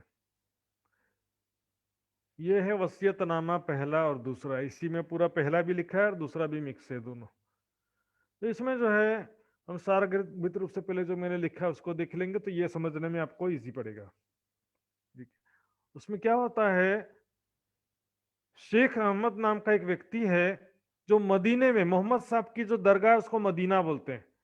खादिम रोजे पाक मोहम्मद मुस्तफ़ा, यानी कि मोहम्मद साहब का जो रोजे पाक है, उनका जो दरगाह है, समाधि का जो स्थान है, वहां पर वो रात के समय, रात के वक्त बीच रोजी मुबारक कुरान पढ़ता था। वो बता रहे कि मैं शेख अहमद हूं, मैं कुरान पढ़ रहा था रात के समय, अचानक नींद में गाफिल हो गया और तब ख्वाब में हजरत मोहम्मद सल्लल्लाहु अलैहि वसल्लम ने फरमाया। तब कैसे ख्वाब जैसी स्थिति में मोहम्मद साहब ने उनको दर्शन दिया और उनको फरमाया कि ये शेख अहमद जहूर ईसा अलैहिस्सलाम का नजदीक आ पहुंचा। ईसा अलैहिस्सलाम का जो दोबारा आना लिखा है कुरान में, वो उनका ईसा मसीह को ईसा अलैहिस्सलाम लिखा, वो मैंने पहले बताया था। तो वो नजदीक आ गया उनके आने का जो समय है। और आखिरुल इमाम मोहम्मद मेहदी साहिबुज्जमा का समय भी नजदीक आ पहुंचा है। फरमाया खुदा का और उसके रसूल का करो, अपना मनमानी मत करो। तमाम होने सदी 11 के मेहतर जबराइल नाजिल होए, बरकत दुनिया की शफकत फकीरों की, कुरान मजीद को इस दुनिया के से उठाए के अपने मकान को ले जाए, द्वार तौबा के बंद। क्या लिखा है, दुनिया की बरकत और फकीरों की शफकत, नूरी झंडा और कुरान, जबराइल ले गया अपने मकान। जरा विचार करिए सुंदर साथ जी, दुनिया की बरकत सो तो कहया ईमान, देखिए चुपाई आती है, दुनिया की बरकत क्या है, सो तो कहया ईमान, फकीरों की शफकत सो आखिर मेहरबान। यदि जिब्रील जोश की शक्ति है, आवेश अलग है, जोश अलग है, और जिब्रील जो जोश की शक्ति जो राज्य का स्वरूप नहीं है, और जिब्रील से ना कुरान अवतरित हुआ, जोश की शक्ति से ना वाणी अवतरित हुई, तो विचार करिए सुंदर साथ जी, कुरान की ज्ञान शक्ति को अरब से हिंदुस्तान में कैसे ले आया जिब्रील। इसको दूसरे शब्दों में लिखा है कि कुरान के हरफ चाट जाएगा, जिब्रील जो है कुरान के शब्द चाट जाएगा। आखिरत में क्या होगा कि अचानक सुबह जब कुरान ग्रंथ खोलेंगे तो उस ग्रंथ में क्या होगा कि हरफ गायब हो जाएगा, बस व्हाइट पेपर रह जाएगा, ऐसा अर्थ निकालते हैं। पर वास्तविकता है कि उसकी ज्ञान शक्ति जो है ले आएगा हिंद में। कुरान की ज्ञान शक्ति हिंद में ले आया कि नहीं ले आया सुंदर साथ जी? महमदी जी के अंदर कुरान की ज्ञान शक्ति आ गई। और वो तो छोड़ो, कोई बात नहीं, फकीरों की शफकत यानी प्राणनाथ जी की कृपा, प्राणनाथ जी की कृपा भी अरब से हिंदुस्तान में कौन लाया, जिब्रील लाया। बताओ, यदि प्राणनाथ जी ने राज्य अलग आवेश है तो राज्य आवेश की कृपा दृष्टि को जोश लेकर के आएगा, आवेश को उठा करके जोश लेकर के आएगा। सुंदर साथ जी, एक झूठ छिपाने के लिए 100 झूठ बोलना पड़ता है। इसलिए सही तरीका ये कि सत्य को समझ लो, सत्य को स्वीकार कर लो। जोश की शक्ति ही राज्य का स्वरूप है। जोश फारसी का शब्द है, आवेश हिंदी का शब्द है। यदि दोनों अलग अलग शब्द हैं तो जोश यदि फारसी का शब्द है तो उसको हिंदी में क्या बोलते हैं वो बता दीजिए, और आवेश हिंदी का शब्द है तो उसको उर्दू में क्या बोलते हैं ये भी बता दीजिए। फिर इल्म भी अलग हो जाएगा, ज्ञान भी अलग हो जाएगा, निस्बत भी अलग हो जाएगा, संबंध भी अलग हो जाएगा, इश्क भी अलग हो जाएगा, प्रेम भी अलग हो जाएगा, सारी चीजें अलग अलग हो जाएंगी फिर। क्योंकि देखिए, ये दुनिया की बरकत सो तो कहिया ईमान, फकीरों की शफकत सो आखिर मेहरबान। लेकर के जो है जिब्रील अब यहाँ पर आ गया। कहाँ गया? हिंदुस्तान में आ गया। और द्वार तौबा के बंद हुए। उम्मत मेरी की कहो कि शर्म करे, ये हुक्म आखिरुल इमाम मोहम्मद मेहदी साहिबुज्जमा का है। जैसे इधर लिखा है कि मोहम्मद साहब ने फरमाया है, लेकिन ये इमाम मेहदी भी तो मोहम्मद के हक्की स्वरूप है, हक्की सूरत, अर्थात मोहम्मद ही है इमाम मेहदी के रूप में, वही शक्ति है। मतलब फरमाया कि इस वसीयतनामे को शहर बर शहर पहुंचाओ। और उस वसीयतनामे में क्या लिखा है कि इस वसीयतनामे को एक शहर से शहर शहर गांव गांव पहुंचाओ, और जो इनको एतबार न करे वो काफिर है। जो इस वसीयतनामे को नहीं मानता है वो क्या है? काफिर है, लिख दिया वसीयतनामे में। फिर भी नहीं माना। फिर भी मुसलमानों ने नहीं माना। सुंदर साजी दिखी चौपाई में वसीयतनामे चाह रहा है ताकि भी ना करे पहचान, उसकी भी पहचान नहीं कर पाए। और आगे जो है यहीं पर एक चौपाई आती है, ये देखिए, वसीयतनामे चाह रहा है ताकि भी ना करे पहचान, उसकी भी पहचान नहीं की। क्या करें हम? देखो शेख अहमद क्या कहता है, जो झूठ कहूं मैं तो बीच दोनों जहान के स्याह मुख हो जाए मेरा। कौन कह रहा है? शेख अहमद कह रहा है। और शिफायत मोहम्मदी से महरूम रहूं, मोहम्मद की शिफायत से मैं महरूम रहूं, यानी कि मुझे मोहम्मद साहब की शिफायत प्राप्त ना हो। यक्की सूरत के रूप में जो शिफायत कर रहे हैं, सबको ये ब्रह्म ज्ञान प्रदान करना ही शिफायत है। इसलिए सुंदर सा जी ये जो वसीयतनामा है ये छिप नहीं सका, क्योंकि इसमें कहा कि इसको जो छिपाएगा तो वो भी खुदा के लानत का हकदार होगा। तो आइए सुंदर सा जी अब इसको किताब में देखते हैं। ये किताब जो तफसीर हुसैनी का अनमोल मोती है, उसी के पीछे ये सब वसीयतनामे आते हैं। वहां पर क्योंकि 4 वसीयतनामे हैं तो उसमें 2 अलग अलग प्रकार के लोगों का वर्णन आता है, क्योंकि समय भी अलग था। पहले वसीयतनामा 1712 में आया था, उसमें सैयद महमूद खादिम था। और तीसरा वसीयतनामा था उसमें, और चौथा वसीयतनामा में शेख अहमद खादिम था। खादिम है ना सेवा करने वाला, खादिम है ना सेवक, सेवा करने वाला। वो कहता है मैं सैयद महमूद हूं, और मैं कहा कौन हूं? रिसालत मना, वहां पर जो मोहम्मद साहब का दरगाह है वहां पर मैं सेवा करने वाला हूं, खादिम हूं वहां का। और बता रहे कि जब 1086 हिजरी सन था, अर्थात 1700 लगभग जो है 31 का समय, हिजरी साल आवाज आई कि वहां पर आवाज आई, अचानक से उनको सुनाई दिया, वसीयत उम्मत मेरी को कहे, मेरी उम्मत को कहो कि सब बुरे काम तुम्हारे से, बुरे काम से जो है परहेज करे। खुदा जो कह रहा कि तुम्हारे बुरे कार्य की वजह से दरगाह खुदा की शर्मिंदा हूं मैं, खुदा की दरगाह में मैं शर्मिंदा हूं, ऐसा मोहम्मद साहब कहते हैं। मोहम्मद साहब कहते हैं कि मेरे अनुयायियों के से बुरे कार्यों की वजह से मैं शर्मिंदा हो रहा हूँ खुदा के सामने। मैं तुम्हारे ताई शिफायत क्यों कराऊं, और मैं गुनाह बेहद है, मैं तुम्हारे लिए शिफायत क्यों करूं? ऐसे बुरे कार्य करने वालों की शिफायत में कैसे करूं? और आगे देखिएगा इसमें 4,11,000 आदमी थे, उसमें से एक भी ईमान में खड़ा नहीं रहा। यहाँ पर प्रसंग आता है एक जगह 7 लोग बस खड़े रहे, ऐसा भी आता है।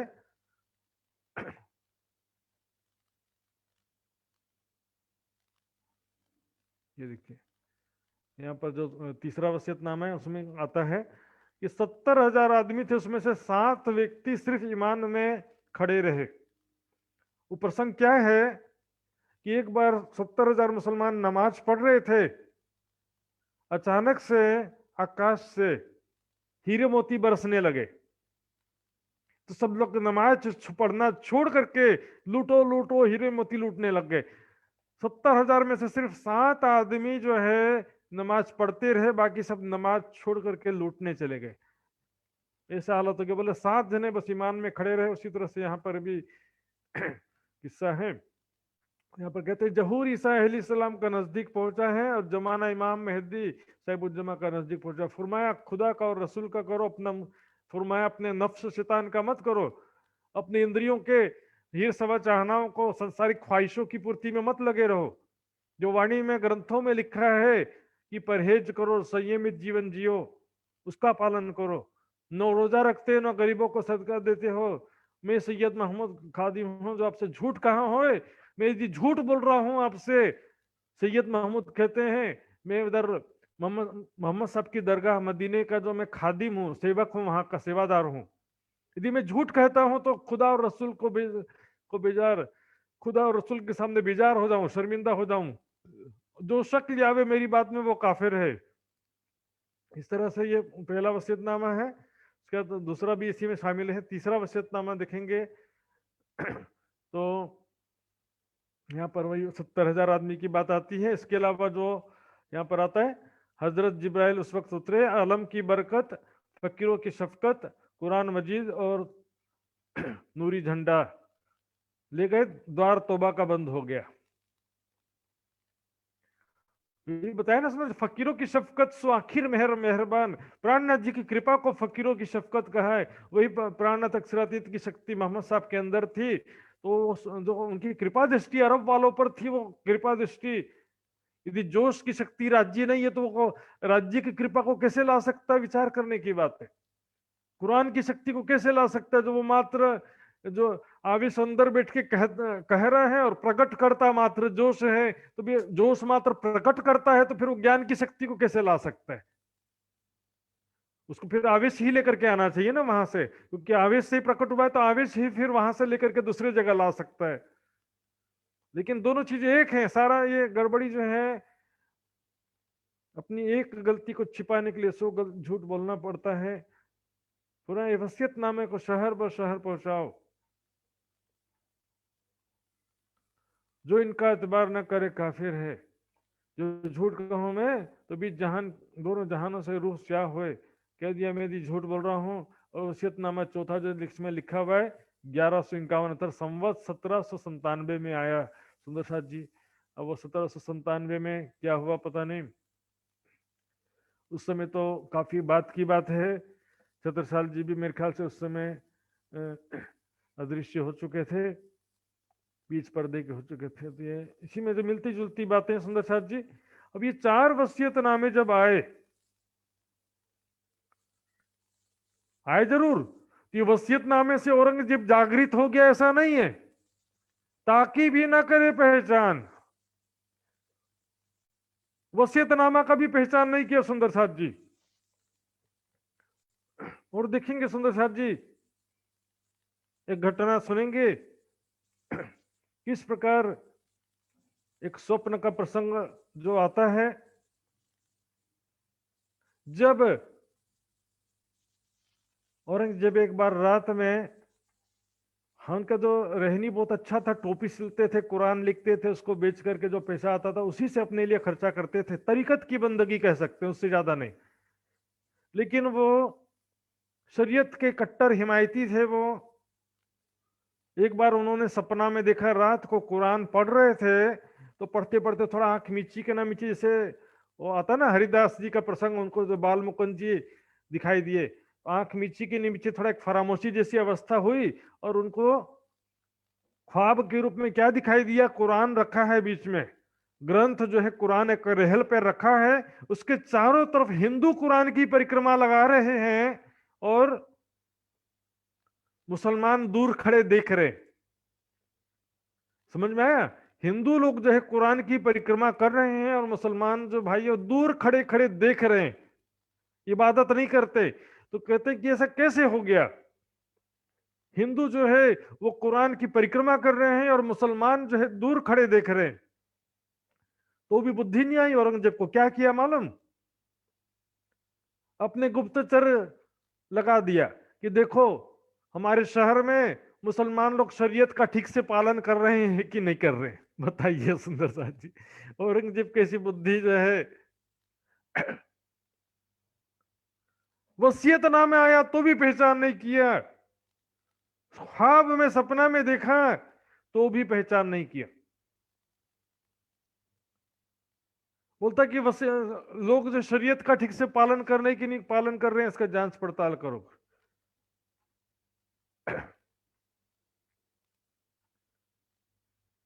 वास्ते मतलब दुनिया के छोड़ दिया इस्लाम, इसलिए अपने स्वार्थ के लिए दुनिया का जो बोले कि मेरा शासन सत्ता चला जाएगा सारा।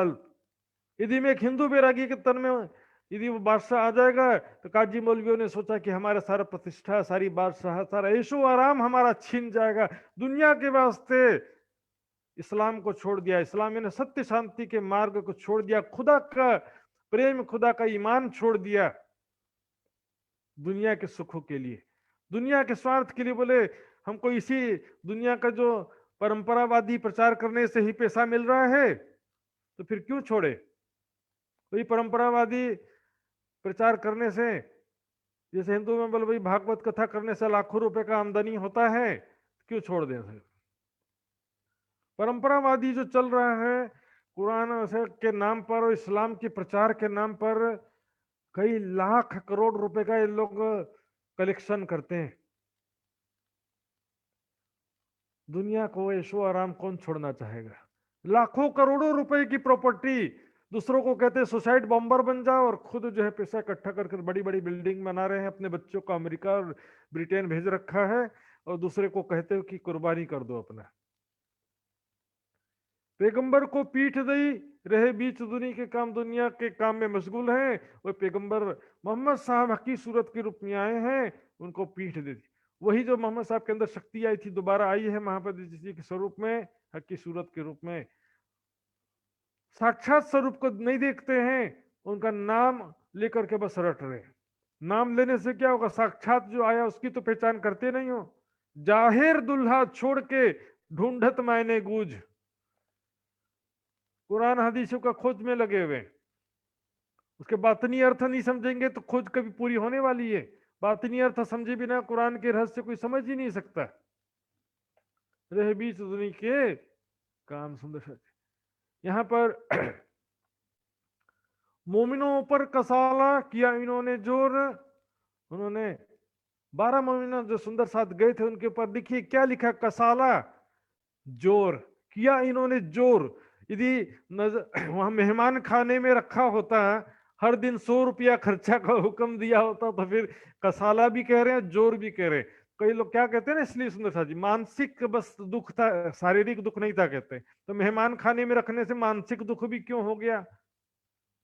15 दिन में तो मिलूंगा बोला वृतांत मुक्तावली के अनुसार, कोई बात मेची नहीं खाती। वृतांत मुक्तावली के आधार पर सब ले लेकर के बातें करते हैं जो भी विद्वान, लेकिन विचार नहीं करते कि वो प्रसंग जो है मूल वितक से मेच नहीं खाता है, उससे मिलान नहीं खाता है। मोमिनों पर कसाला। यहां पर एक और बात सुंदर साथ जी, जो एक बात कही जाती कि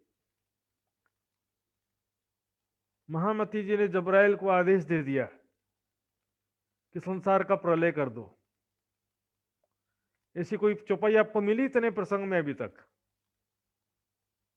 कि महामती जी ने कहा हो जिब्रील को कि प्रलय कर दो, तो राज जी ने रोक दिया महामती जी को। तो बोलेंगे प्राणनाथ जी ने आदेश दिया तो मूल स्वरूप राज जी ने रोक दिया। तो फिर इधर शरीर में जो आवेश बैठा वो क्या कर रहा है, राज्य मूल स्वरूप को मना करना पड़ा। यहाँ पर जो महामती जी के जो आवेश स्वरूप उनके हृदय में वो उसको नहीं, वो नहीं रोक सकता था। और प्राणनाथ जी कौन है, प्राणनाथ जी राज जी नहीं है।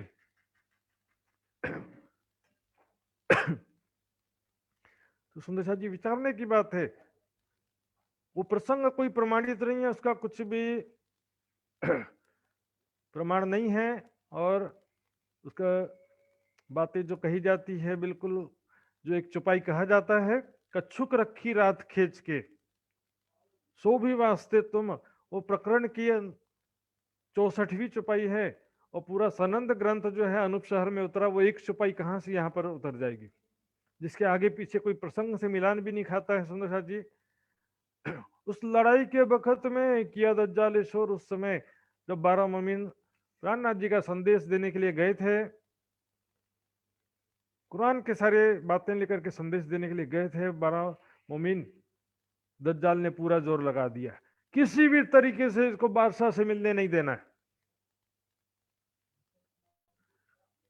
पहले तो रोकने का प्रयास करते रहे, 5 रुक्का पहुंचाया तो भी रोकने का प्रयास करते रहे, गुसल खाना पहुंचाया तो भी अब्दुल्ला को उसका रुक्का लेने नहीं दिया। अब जब 12 मोमिन औरंगजेब के सामने पहुंच गए, तब फिर अपनी औकात में आ गए, और कोतवाल के द्वारा शेख इस्लाम ने कोतवाल के द्वारा मिल करके जो मोमिनों पर अत्याचार किया, रात भर उनके ऊपर हंटर बरसाए सुंदर साथ जी, आप मानो या ना मानो, लेकिन सिराज के ठोर को किया ना खबरदार। प्राणनाथ जी का, आपके जो फकीर इमाम मेहदी हैं उनका पता बताओ पूछ रहे थे, यदि प्राणनाथ जी का पता सुंदर साथ बता देते तो उनको इतना हंटर भी ना खाना पड़ता, लेकिन पता बता देते तो फिर प्राणनाथ जी को उनको साथ में दुर्व्यवहार करते, उनके ऊपर कुछ पकड़ के लिए आते, कुछ भी कर सकते थे। हालांकि राज्य तो सर्वशक्तिमान है, लेकिन संसार में लीला के हिसाब से प्रकृति की मर्यादा भी तो करना पड़ता है। पूरा जोर लगा दिया, किसी भी तरीके से मिलने नहीं देना है। तीस वक्त हादिये ने लिख भेजी पाती उत, उस समय हादी प्राणनाथ जी ने सब सुंदर साथ को बड़ी मार्मिक चिट्ठी लिखी, प्रेम भरी चिट्ठी लिखी, मार्गदर्शन से युक्त चिट्ठी लिखी, सांत्वना से भरी चिट्ठी लिखी, प्रेम से भरी चिट्ठी लिखी। सुनियो सो हकीकत नेक कहो में, तो उसकी हकीकत में आपको बताने जा रहा हूं। सुंदर साथ जी अब यहाँ पर प्रसंग जो है बड़ी पत्री की तरफ धीरे धीरे जा रहे हैं, तो इसमें एक बात का और मैं थोड़ा स्पष्टीकरण करना चाहता हूं, जरा ध्यान देंगे।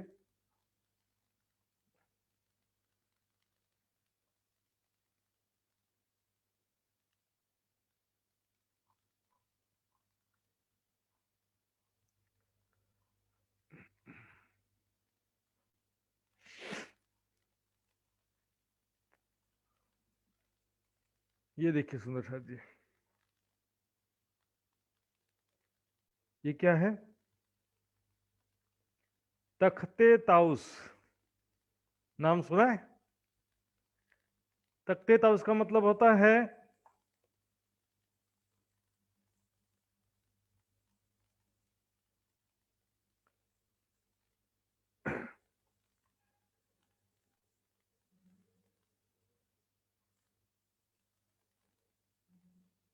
ये देखिए, तख्ते ताउस हिंदी में बोलते हैं मयूर सिंहासन।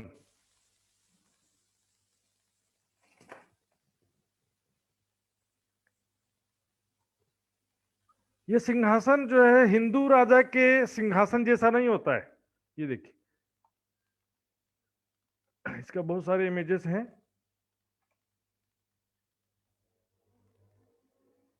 ये देखिए, ये जो है वज्रासन में बैठते थे जो मुगल बादशाह होते थे ना, हिंदू राजा जिसे सामने पैर लटका करके बैठते हैं, इस तरह से नहीं बैठते हैं।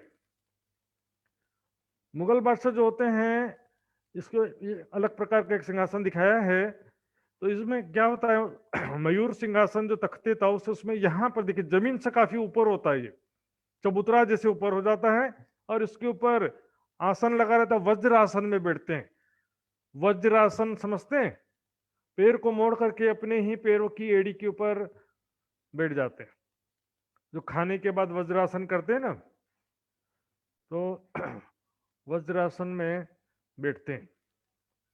अब इसका देखिए, इसके जो चित्र में 4 पाया है, लेकिन वर्णन के हिसाब से इसके 6 पाए कहे गए। वज्रासन में 6 पाए हैं, ऐसा लिखा है ग्रंथों में। और देखिए, इसके हाइट, लेंथ, विड्थ सब लिखा हुआ है इसमें। अब यहाँ पर जो वर्णन आता है, ये तख्ते ताउस जो है दीवाने खास में रखा रहता था, ऐसा वर्णन है। और दीवाने आम में तो चबूतरा है, जहां पर आम पब्लिक भी रहते हैं। दीवाने खास में कुछ मुख्य मुख्य मंत्री और उनके जो दरबारी होते हैं। अब यहाँ पर जो प्रसंग आता है कि जब एक बार औरंगजेब बादशाह अपने सिंहासन पर बैठने जा रहे थे, तब उनको सिंहासन पर शेर दिखाई दिया। तो उसने सबसे पहले देखिए, इसको आगे से नहीं बैठते, पीछे से बैठते हैं, सामने तरफ सीढ़ी नहीं होता इसके। फिर यहां पर शेर दिखाई दिया, घबरा गए औरंगजेब, ऐसा सुना होगा आपने भी।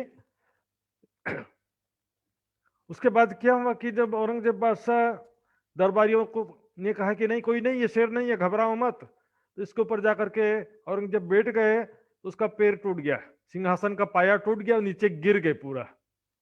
उसके बाद दोबारा सिंहासन पे कभी बैठे ही नहीं।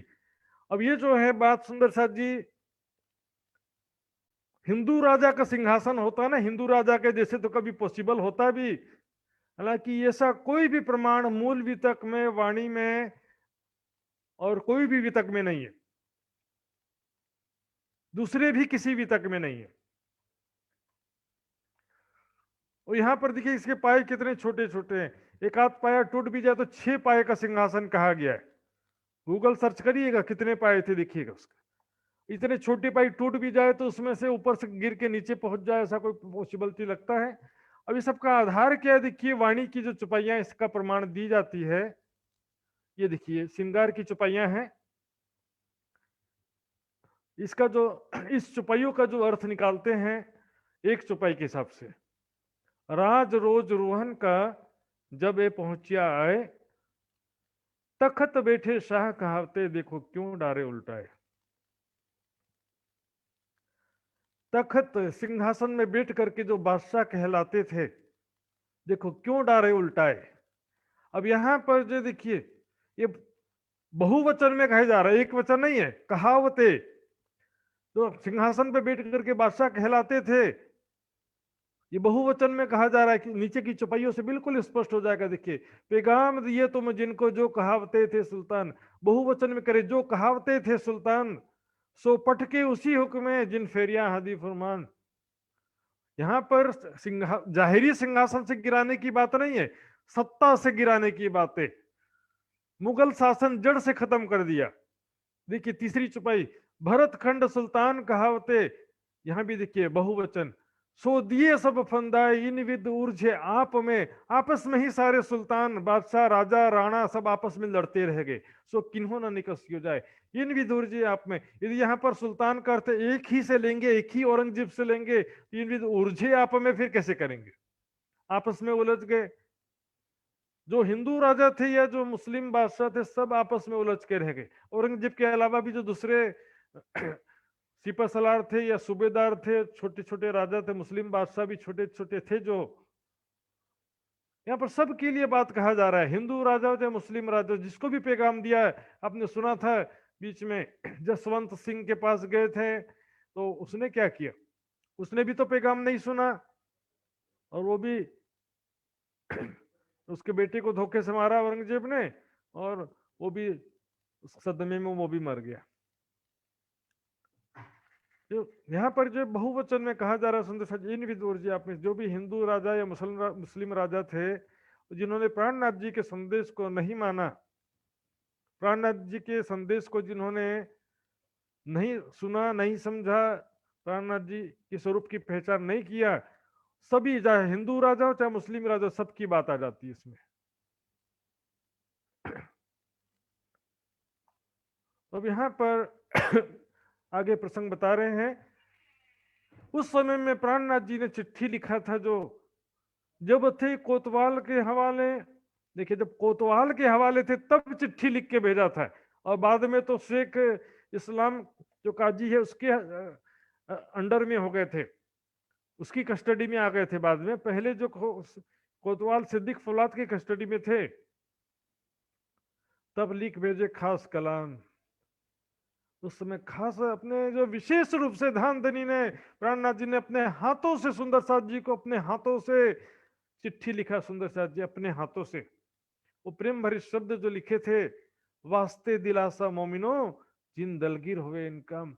इतना कष्ट उठाने के कारण वो दुखी ना हो कि हमने इतना कष्ट उठाया, लेकिन हमको बदले में क्या मिला? जाकिर तक का कार्य तो कुछ हो ही नहीं पाया, मेहनत सारी व्यर्थ गई। ऐसा ना समझे, निराश ना हो, मेहनत ही हमारी सफलता है, प्रयास ही हमारी सफलता है। सफलता जो है वो हमारी सफलता नहीं है। यदि औरंगजेब ईमान ले आता तो किसकी सफलता होती वो? यदि औरंगजेब बादशाह ईमान ले आता ना, तो भी वो हमारी सफलता नहीं है सुंदर साथ जी, वो राज्य की सफलता है। हमारी सफलता वही है कि हमने प्रयास किया पूर्ण रूप से, यही हमारी सफलता है। गीता में यही कहा कि कार्य के प्रारंभ में कार्य की पूर्णता और अपूर्णता में समभाव रखते हुए कार्य का प्रारंभ करें, कार्य का संचालन करें। पूर्णता और अपूर्णता में समभाव रखते हुए कार्य में सफलता मिलेगी कि नहीं मिलेगी इसका चिंता नहीं करने का। ये पैगंबर हक का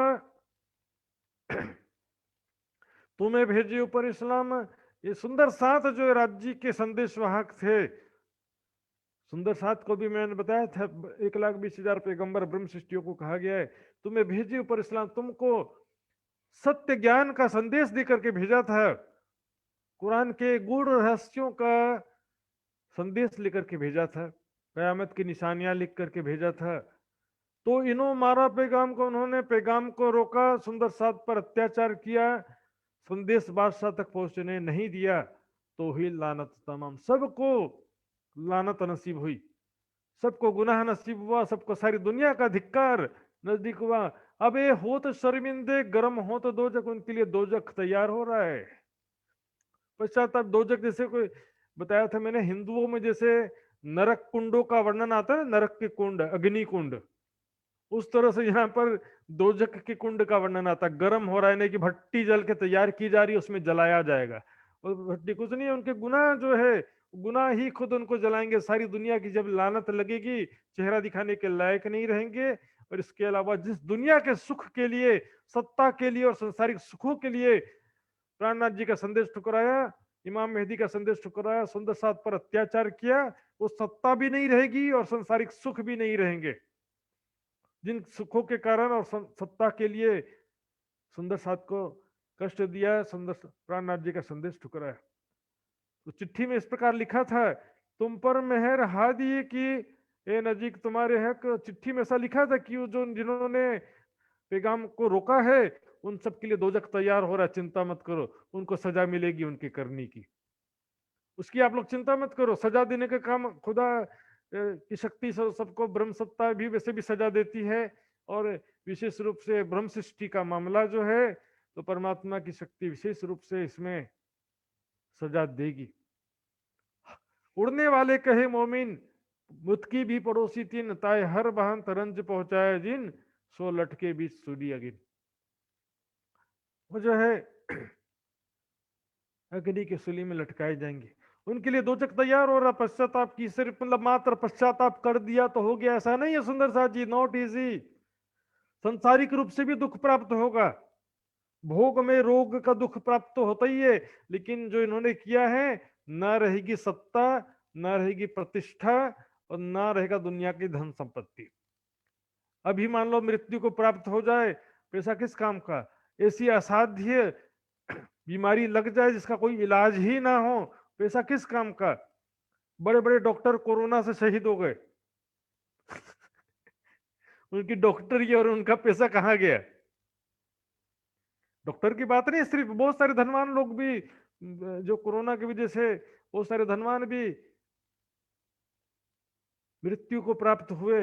हम किसी का अच्छा हुआ ऐसा नहीं कहते, लेकिन एक बात है, धार्मिक ग्रंथों की बात है कि 10,000 करोड़ रुपए कमा लो, सारे पृथ्वी का धन कमा लो, अगले ही पल मृत्यु आ जाए तो क्या लाभ हुआ है? विचार करने की बात है।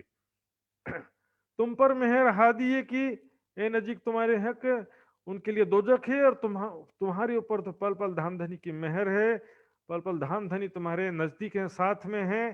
धाम धनी जो उसकी शक्ति और जागृत बुद्धि के रूप में पल पल तुम्हारे साथ में है। तुम बैठे नजीक हक के, और परम धाम में तुम प्राण नली से भी नजदीक धाम धनी के चरणों में बैठे हो। तुम्हें पलक ना करे दूर, एक पल के लिए भी अपने नजरों से दूर नहीं किया धामधनी ने। इत ही बैठे देखे रोहे, कोई आया नहीं गया। शहरक से नजीक है, तुम जानो घर दूर है, शहरक से नजीक है। परम धाम हमसे दूर है ऐसा लगता है, इतने ही बैठे दिखे रोहे, वहीं पर मूल तन वहीं पर बैठे हैं धामधनी के चरणों में। शहरक का मतलब होता है, देखिए प्राण नली, शहरग, रग है नली, प्राण नली। तो प्राण नली यहाँ पर कई लोग का मत है कि गर्दन में होता है, कई लोग का मत होता है हृदय में होता है, तो इसमें लिखा तो है नहीं। सरकार श्री बोलते थे यहाँ पर प्राण नली गले में होती है। कुरान की किसी टीका में गर्दन भी लिखा है, कुरान की किसी टीका में हृदय भी लिखा है। हृदय में जो बड़ी सी धमनी आती है ना, जिससे ब्लड पूरे शरीर में जाने के लिए निकलता है, लेकिन यहाँ पर जो है गर्दन ही ज्यादा उचित लगता है, क्योंकि इसी सरकार श्री कहते थे कि ये गले में ऐसी प्राण नली है यहाँ पर, जरा से दबा दो तो मर सकते। इतनी बारीक होती है प्राण नली, बहुत ही पतली बारीक प्राण नली होती है। तो प्राण नली में बैठे हैं या प्राण नली से 4 मिलीमीटर की दूरी पर या 2 सेंटीमीटर की दूरी पर, इसका मतलब नहीं है। मतलब उस बारीक नली जो इतनी कम बारीक बारीक है, उससे भी कम राज्य और हमारे बीच में दूरी है। परम धाम में धाम धनी के चरणों में हम बैठे हैं। शहरक से नजीक हक अर्श बीच हक इलम देवे बैठा है। प्राण नली से भी नजदीक परम धाम में धाम धनी के चरणों में हम बैठे हैं। और मैंने बीच में एक वितक का प्रसंग के हिसाब से चुपाई बताया भी था। तुम्हारे धाम नजीक, तो परम धाम तुम्हारे शहरक से भी नजदीक। और उसमें एक जगह कहा गया, दूसरी जगह क्या गया, तुम जो है राज्य के शहरक से भी नजदीक हो, ऐसा भी कहा गया। हम जो है राज्य के शहरक से भी नजदीक है। तो राज्य का भी कोई शहरक तो होता नहीं है। शहरक का मतलब है प्राण नली जो इतनी बारीक होती है, उससे भी कम दूरी है हमारे राज्य के बीच में। हम राज्य के चरणों में वही मूल मिलावे में बैठे हैं, इसी बात को समझाते हैं। तुम्हारे मूल स्वरूप से जो हमेशा था मजकूर, हमेशा से धाम धनी के चरणों में हम रहते हैं। धाम धनी की प्रेम भरी बातें, राज्य का अनंत लाड प्यार हम प्राप्त करते रहे हैं। राज्य के साथ अनंत प्रेममयी आनंदमयी लीलाएं करते रहे हैं। राज्य का प्रेम का सुख मात्र तुम्हारे भाग में सुंदर साथ जी। दुनिया वाले तो दोजख है उनके भाग्य में। जिन लोगों ने प्राणनाथ जी का संदेश ठुकराया है, तुमको चिंता करने की कोई बात नहीं। संसार में तो जो संघर्ष के लिए हम आए हैं, थोड़ा कष्ट तो उठाना पड़ेगा। संसारिक उपलब्धि में भी कष्ट उठाना पड़ता है, तो राज्य के मार्ग में कष्ट नहीं उठाना पड़ेगा? राज्य के मार्ग में भी कष्ट उठाना पड़ेगा। यहां संसार में देखिए क्या कहा है, दुख रे प्यारो मेरे प्राण को सो मैं छोड़ियो क्यों कर जाए, जो मैं लियो है बुलाए, जिसको मैंने खुद बुलाया है। अर्थात ये रास्ता इख्तियार किया संसार में, जो प्राणनाथ जी के मार्ग पर हम आए, या तो स्वयं अपने आप को दुख दें संयमित जीवन और राज्य के मार्ग में सेवा समर्पण के द्वारा खुद को थोड़ा दुख दें, या तो फिर मायाजन प्रकृति जन्य दुखों के लिए तैयार रहें। बुढ़ापा, बीमारी, मृत्यु आदि दुख भी, दुख तो आएगा। किसी ने घर में माया में डूबे रहोगे तो भी दुख आएगा, राज्य के मार्ग में निकलोगे तो भी दुख आएगा। लेकिन धाम धनी का प्यार, धाम धनी के सुख, परम धाम के सुख उसी को प्राप्त होते हैं। बिना फना बका ना पावे कोई, बक्का चाहे सो फना होए, बकाए ने परम धाम के सुख चाहते तो फना होना पड़ेगा। बिना फना बक्का ना पावे कोई, अर्थात जीते जी अपने आप को धाम धनी के चरणों में जीते मारी आपको अपने आप को समर्पित कर देना, अपनी इच्छाओं को समर्पित कर देना है। दिखा किस वास्ते तुमको अजमावत है, जिस कारण आपको अजमा रहे हैं। धाम धनी माया में परीक्षा ले रहे हैं। बड़ी वृत्त की चुपाई है, मैं आजमावत हूं तुमको दिखाए बलाए इन ठोर। माया में अनेक प्रकार की मुसीबतें दिखा करके मैं तुमको आजमा रहा हूं, परीक्षा ले रहा हूं। सख्ती फकीरी दौलत, रोग दुख भी और सख्ती फकीरी दौलत, है ना। गरीबी देकर के भी राज्य परीक्षा लेते हैं, ज्यादा पैसा देकर के भी राज्य परीक्षा लेते हैं, बीमारी देकर के भी परीक्षा लेते हैं। कोई प्रिय व्यक्ति आपका मृत्यु को प्राप्त हो जाए, आपसे बिछड़ जाए तो भी परीक्षा लेते हैं। सुंदर साथ जी, बिछड़ना तो है ही आज नहीं तो कल, जो कल दुख होना रहता है वो आज हो जाता है। इसमें भी कोई गुस्सा होने की बात नहीं है। पुराण संहिता में बहुत अच्छा वर्णन किया महाराज जी परम धाम में। इश्क रबत किस में बोलते हैं, माया में जाओगे तो क्या करोगे, मेरे पति को मार दिया, मेरे बच्चे को मार दिया, ऐसा करके तुम जो है वहां पर जा करके मेरे पत्नी को मार दिया, बच्चे को मार दिया, ऐसा करके तुम राज्य से झगड़ा करोगी, राज्य से नाराज हो जाओगी। तो बीमारी भी एक परीक्षा है राज्य की, और ज्यादा पैसा भी राज्य की परीक्षा। पैसा पा करके याद करते कि भूल जाते हैं, सुख में राज्य को भूलते हैं कि याद करते हैं, दुख में राज्य को भूलते हैं कि याद करते हैं। सिर्फ सुख में भूलते हैं ऐसा नहीं है, कई बार जो है दुख में भी भूल जाते हैं। राज्य के मार्ग में कष्ट आया तो राज्य को छोड़ दोगे। निजानंद संप्रदाय में आए हैं, जब से दुख आने लग गया। सुंदर शाह जी कहाँ पीछे पड़े में, देखो कितना राज्य के जागने कार्य के लिए भी कितना कष्ट उठाया है सुंदर साथ ने। हमारा तो कष्ट कुछ भी नहीं है। दिखाए बलाए कसाले ये मुकदमा कयामत, अनेक प्रकार की बलाएं यानी मुसीबतें, कसाले यानी कि कष्ट दिखा करके राज्य परीक्षा ले रहे हैं। करी कुर्बानी तीन कारणे परीक्षा सबकी होए, सबकी परीक्षा होगी। परीक्षा से ही पता चलेगा कौन ब्रह्म सृष्टि है, कौन जीव सृष्टि, कौन ईश्वरी सृष्टि। परीक्षा सबकी होए करे कुर्बानी जुदे जुदे सांच छूटिए। मुकदमा कयामत, कयामत का जो दावा है, मुकदमा है ना, सिद्ध करते हैं, जैसे मुकदमा होता है ना कोर्ट में, इन्हें कयामत का जो दावा सिद्ध करने का है, ज्ञान कयामत का समय आ चुका है, ये सबको संदेश देना है। इस कार्य में कष्ट तो होगा, क्योंकि दुनिया को ये अब की बात को सुन करके मान जाएगी, ये सब अपेक्षा नहीं करना चाहिए। समझने वाले एक मिलेंगे, पत्थर मारने वाले 10 मिल सकते हैं। जो लड़ाई तुम करी सो होशी रोशन चौदह तबक, जो आपने संघर्ष किया है, कष्ट उठाया है, ज्ञान की लड़ाई है, तलवार की लड़ाई नहीं है, बंदूक की लड़ाई नहीं है। होशी रोशन चौदह तबक, इस संदेश देने का जो कार्य किया है, जो कष्ट उठाया है, तो उसके 14 लोकों में उसका प्रकाश फैलेगा। उस वितक के माध्यम से कि ये सुंदर साथ गए थे, उन्होंने ज्ञान का संदेश दिया, लेकिन उनको इतना कष्ट उठाना पड़ा। ये बात जितना दुनिया में फैलेगी, उतना जो है सच्चाई दुनिया के सामने आएगी, सत्य ज्ञान का प्रकाश उतना ज्यादा फैलेगा। मौत दज्जाल की इनमें इस तरह से अज्ञान और माया रूपी दज्जाल की मौत होनी है। ज्ञान के द्वारा अज्ञान का नाश होना है, जागृत बुद्धि के द्वारा स्वाप्निक बुद्धि का नाश होना है। सो तुम ही भानी सब शक, इस प्रकार आपने सारा संशय दूर कर दिया है, सारी दुनिया का संशय आप ही दूर करोगे, और कुछ कर दिया है। कुछ लोगों का संशय दूर हो चुका है, बाकी लोग का भी लास्ट में हो जाएगा। जब सबको जागृत बुद्धि प्राप्त होगी, तब सबका संशय दूर हो जाने वाला है। ए भूले तुमको देख के ले मायने ऊपर के, ये क्या कि तुमको देखकर, तुम्हारे शरीर को देख करके भूल गए, ये तो हिंदू है, हिंदू के अंदर इमाम मेहदी, वी कांट एक्सेप्ट, हम इसको स्वीकार नहीं कर सकते। एक हिंदू तन में कैसे स्वीकार कर ले? नहीं नहीं, हम मान ही नहीं सकते, आए हो तो भी नहीं मानेंगे। जाओ दोबारा फिर से हिंदू तन में आना, तभी मान। खुदा को तुमसे कोई मेहरबानी कर रहे हो, खुदा के ऊपर, इमाम मेहदी के ऊपर करो एहसान कर रहे हो कि हम नहीं मानते हैं कि मान लेते हैं। खुदा को जरूरत नहीं है, इमाम मेहदी को भी तुम्हारा मानो नहीं मानो, तुमको जो ईमान लाएगा अपने लिए, जो ईमान नहीं लाएगा तो भी अपने लिए। कुरान में लिखा है कि मोहम्मद साहब, ये मोहम्मद तुम्हारा काम केवल संदेश पहुंचाना है, हिसाब लेना हमारे जिम्मे। फिर किसी का मोहम्मद साहब कहते हैं, ये दुनिया वालों, इस ज्ञान के बदले में तुमसे कुछ नहीं मांगता हूं, मेरी पारिश्रमिक तो अल्लाह के जेब में है। मैं जो मेहनत कर रहा हूं, कष्ट उठा रहा हूं, उसका फल कौन देगा? अल्लाह देगा मुझे।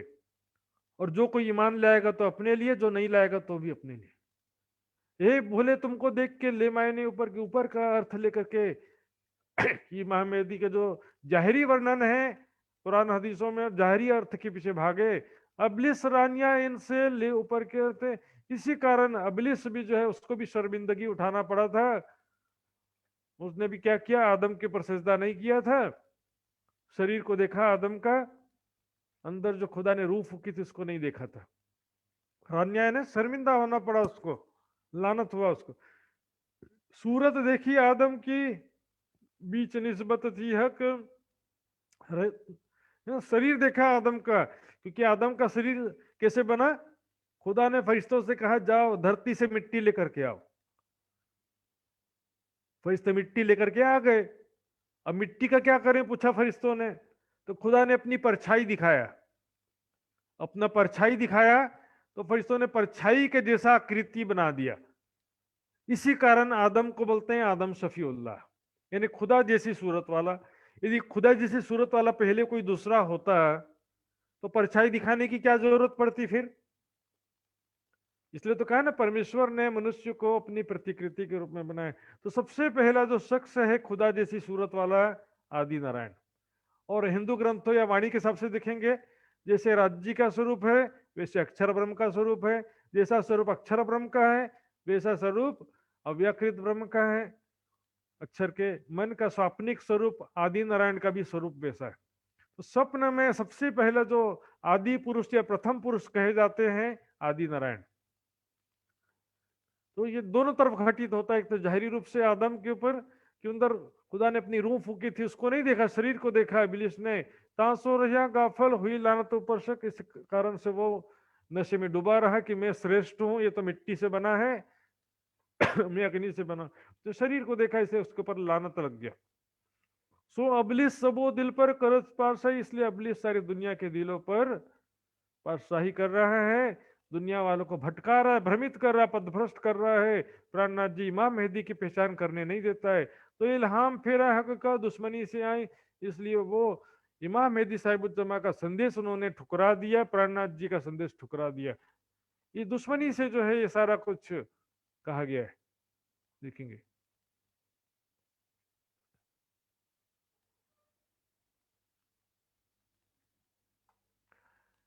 चुपाइयां बड़ा कामतनामा मार्फत सकर खुलासा में, इनकी औलाद की मारो राह सबके दिल पर हो पाशा। तो क्या हुआ कि जो दुश्मनी आ गई कि इस आदम की वजह से मुझे लानत लगी, तो अजाजिल क्या हुआ, आदम को दुश्मन मान लिया और आदम की औलाद दुनिया वालों से मैं बदला लूंगा ऐसा करके उसने आदम की औलाद की मारो राह। दुनिया ताबे दज्जाल के पाषाण शैतान दिलों पर, दुनिया वाले जो है समस्त दुनिया की जो जीव सृष्टि है सबके दिलों पर यहाँ पर कह रहे हैं कि शैतान माया का शासन है। लानत जो अजाजिल के लिए अबलिस बैठा दिल राह न लेने दे बात। 14 तबक के तकत बैठा मलकुत अजाजिल राह हमारा सब दुनी दुल अबलिस वकील। 14 लोग कहने बैकुंठ के सिंहासन पर बैठा है जो वो अजाजिल विष्णु भगवान है, और आदि नारायण जो वो आदम है। विष्णु भगवान जो है जो बैकुंठ के सिंहासन पर है, आदि नारायण बैकुंठ के सिंहासन पर नहीं है। कई लोग आदि नारायण को जो अजाजिल कहते हैं उनको विचार करना चाहिए। और खुदा जैसी सूरत वाला पहला जो शख्स है सुंदर शाह जी, जो कहा गया था, मैंने बीच में एक दिन बताया था अच्छी तरह से, और उसको दोबारा बताने का उतना आवश्यकता नहीं समझता हूं, लेकिन संक्षिप्त में बस आपको मैं संक्षिप्त में दिखाऊंगा। ये देखिए, ये जो कहा गया गधा पर सवार होकर आएगा, तो गधा क्या है, 14 लोक विराट ही गधा है। 14 लोक के ऊपर, समस्त प्राणियों के ऊपर, 14 लोकों के समस्त प्राणियों के अंदर दज्जाल का वास है। विराट रूपी गधा के अंदर, गधा तो ये बड़ा है नहीं, गधा क्या है, उसके जांग तक 7 दरियाओं का पानी नहीं पहुंचता है। आदम रूप विराट अनेक विध खेलत, आदम जो है आदि नारायण के जो संकल्प से हुई सारी सृष्टि है, सबके अंदर जो है समस्त आदम की औलाद यानी आदि नारायण के संकल्प से हुई जो 14 लोक है, सबके अंदर अजाजिल शैतान बैठा हुआ है। सुंदर शाह जी आइए आगे क्या लिखा है, इल्हाम फिर उधर जो है जिस प्रकार से अजाजिल ने आदम की पहचान नहीं किया था, उस प्रकार यहाँ पर दुनिया वालों ने प्राणनाथ जी का पहचान नहीं किया। जानबूझ आपको बुरा ना चाहे कोई, जानबूझ करके कोई भी अपना बुरा नहीं चाहता है, लेकिन क्या करे, एक काम अबलिस के मारी राह इस्लाम के से इबलिस का काम है सत्य मार्ग से सबको पथभ्रष्ट कर दिया, सत्य ज्ञान के सत्य शांति के मार्ग से सबको पथभ्रष्ट कर दिया। लिखिया लोमोफुज में जो सिजदा आदम पर लोमोफुज अर्थात सुरक्षित लोह पट्टिका ने राज्य के हृदय में जो सारी स्टोरी पहले से लिख लिया है, राज्य ने पहले से निश्चित कर लिया कि ऐसी ऐसी घटना होनी है। तो अजाजिल भी क्या कर रहे, अजाजिल कोई अलग से थोड़ी माया स्वाप्निक चेतना, वही तो ब्रह्म सत्ता है, कोई अलग से दूसरा कोई चेतना शक्ति कहां से आएगी। जिन कहा अजाजिल ने इनो फेरिया पैगाम, वो तो ले हुक्म खड़ा है एक पाए अजाजिल जो है खुदा का हुक्म पालन करने के लिए तत्पर खड़ा रहता है, लेकिन खुदा का ही हुक्म ऐसी प्रेरणा हुई उसके दिल में, तो क्या करे वो। सिजदा सब जिमी पर किया ऊपर खुदा है, और क्या लिखा है उसने, सारी धरती पर सिजदा किया था, पूरी पृथ्वी पर सारी धरती पर किसने, अजाजिल ने सिजदा किया था। 2 उंगल जिमी भी छोड़ा नहीं कहीं पर। प्राणनाथ जी कहते हैं एक व्यक्ति कैसे सारी धरती पर सिजदा कर लेगा, कहते हैं अजाजिल जीव दुनी का ये जो कहियामा है सब, किया भूल पत्थर पर सजदा कहे हम किया ऊपर। अजाजिल कौन है? जीव है, दुनिया का जीव है। अजाजिल जीव दुनी का ये जो कहियामा है सब, किया भूल पत्थर पर सजदा कहे हम किया ऊपर रब। समस्त दुनिया वालों ने नाम तो परमात्मा का ही लिया, लेकिन किसी ने निराकार को पूजा किया, किसी ने साकार को पूजा किया। यदि अजाजिल जीव दुनिया का जो कहियामा है सब किया भूल पत्थर पर सजदा कहे हम किया ऊपर। पत्थर पर यानी किसी ने बहुदेव पूजा किया, किसी ने साकार भक्ति किया, लेकिन उसको क्या किया? खुदा के नाम से किया, ऐसा माना। इसलिए कहे कि 2 उंगल जिमी कहे हम किया ऊपर रब। उसने कहा जी ऐसा जो 2 उंगल भी जिमी छोड़ी नहीं है सजदा करने में, इसका अर्थ यही होता है सारे सजदे रद्द हुए तो गले हुआ खुदा। इसलिए जब उसने बातिनी रूप से प्राणनाथ जी की पहचान नहीं किया, इसलिए और जाहिरी रूप से वहां पर जो जन्नत का बेहद का जो प्रसंग आता है कि उसने अजाजिल ने आदम की पहचान नहीं किया, तो उसके सारे सिजदे रद्द हो गए। किसी कबल इतना मेहनत करके बंदगी किया, सब व्यर्थ गया उसका। सोचिए, Prannath ji, Imam Mehdi Sahibuzzaman, second coming of Christ, second coming of Mohammed या सेकंड कमिंग ऑफ कृष्ण, जो भी आप कहेंगे, प्राणनाथ जी के स्वरूप में वो वही शक्ति विराजमान है, उसकी तो पहचान नहीं करते। कृष्ण कृष्ण कर रहे हैं, इधर मोहम्मद मोहम्मद कर रहे हैं, उधर ईसा मसीह कर रहे हैं। वही शक्ति आई है दुनिया में दोबारा, उसकी पहचान नहीं करते। सारी बंदगी, सारा मेहनत, सारी पूजा, सारी प्रार्थना, सारा नमाज सब व्यर्थ चला जाता है। ये विचार देखो दिल से, कौन आदम बिना रसूल, बातिनी रूप से देख रहे हैं। सिजदा ना किया किन्ने किन्ने भाई रसूल करे। आदम कौन है? एक होता है आदि आदम, आदि आदम आदि नारायण हो गए, और आखिरी जो यहाँ पर मैंने बताया था, दोबारा देखेंगे, आदम कहिया रूह अल्लाह को। बड़ी वृत्त में कहा गया श्यामा जी जो है उसकी रूह, उसको भी आदम, बातिनी रूप से आदम कहा गया। हक के आदम कहा रसूल को। श्यामा जी की आत्म बसरी मल की हक की तीनों सूरतों में थी। तो और आदम की औलाद जो है बातिनी रूप से सुंदर साथ को कहा जाएगा, फर्जंद देने बेटे। जो ब्रह्म सृष्टि है वही जो है चुपाई के सबसे हम देखते हैं तो न किया सजदा ऊपर आखिरी आदम कौन हो गए? प्राणनाथ जी। और आदि आपन आदम जो कहा है, आदा आपन आदम के 5600 जब बीते करके चुपाई आती है, आदि आदम कहते हैं आदि नारायण को, या आखिरी आदम कहते हैं इनको। तो बात जाहिरी रूप से आदि नारायण होते हैं, बातिनी रूप से प्राणनाथ जी को कहा गया है आदम, आखिरी आदम। तो यहाँ पर अजाजिल कौन हो जाएगा? सारी दुनिया, दुनिया वाले जिन्होंने प्राणनाथ जी के स्वरूप की पहचान नहीं किया, उनके शरीर को देखा, रूह की तरफ नहीं देखा कि वो तो हक का नूरी रसूल। इस तरह से सुंदर साथ जी शुरुआत में जो किया था अजाजिल ने, अब यहां पर आखिरत में भी फिर वही गलती दोबारा कर रहा है। सेजदा न किए किन्ने भान्या रसूल। किसी ने भी प्राणनाथ जी की पहचान नहीं किया, उनके चरणों में सिजदा नहीं किया। जीव सृष्टि माया में डूबी हुई है, चाहे हिंदू हो, चाहे मुस्लिम हो, चाहे ईसाई हो, चाहे पौराणिक हो, चाहे वैदिक हो, चाहे साकारवादी हो, चाहे निराकारवादी हो, किसी ने भी प्राणनाथ जी की पहचान नहीं किया। श्री मोहम्मद के मोमिनो, ये बीतक शरीयत, ये जो है शरीयत की जो शरीयत के सिरे से लड़ाई हुई, शरीयत के बादशाह से जो लड़ाई हुई, उसकी बीतक है। हुए शाह मुंह शर्मिंदे, हुआ दौर कयामत। इस तरह से जिन्होंने भी इस नेक कार्य में इमाम मेहदी साहिबुज्जमा बुद्ध निष्कलंक स्वरूप के संदेश को ठुकराया, चाहे हरिद्वार के पंडित धर्माचार्य हो, चाहे इधर के काजी मौलवी हो, सभी का चेहरा शर्मिंदगी होगा, सभी को लानत लगेगी, और उनको अपने गुनाहों का फल तो भुगतना पड़ेगा। जिसने बुद्ध निष्कलंक स्वरूप की पहचान नहीं किया, उनके कार्य में बाधा डाला, हुआ दौर कयामत। कयामत का समय अब आ चुका है सुंदर साथ जी, कयामत का दौर चल रहा है, और इस समय में जो प्राणनाथ जी की पहचान नहीं करेगा, उनको अपने गुनाहों की सजा भुगतनी पड़ेगी। सुंदर साथ जी आइए चौपाई दोहराते हैं।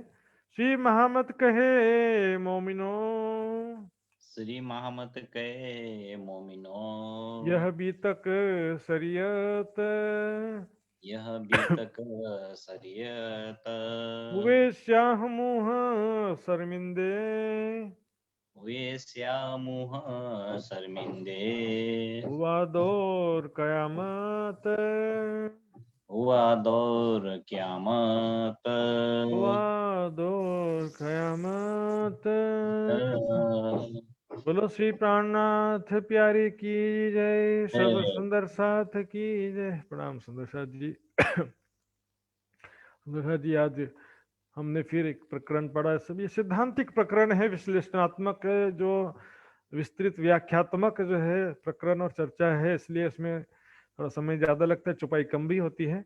और आगे चल के जो है सब प्रसंगात्मक आएगा तो ज्यादा चुपाई भी एक एक दिन में होगा। प्रसंग पूरा करने की वजह से थोड़ा आज 5-7 मिनट ज्यादा हो गया, इसके लिए क्षमा चाहूंगा। तो सुंदर साथ जी, जो भी सुंदर साथ इस विषय में कोई जिज्ञासा रखना चाहते हैं, कुछ प्रश्न पूछना चाहते हैं, तो अभी प्रश्न पूछ सकते हैं, सादर आमंत्रित हैं। कुबेर पोखरेल जी ने हाथ खड़ा किया, उनका अनम्यूट करेंगे जरा। कुबेर पोखरेल जी।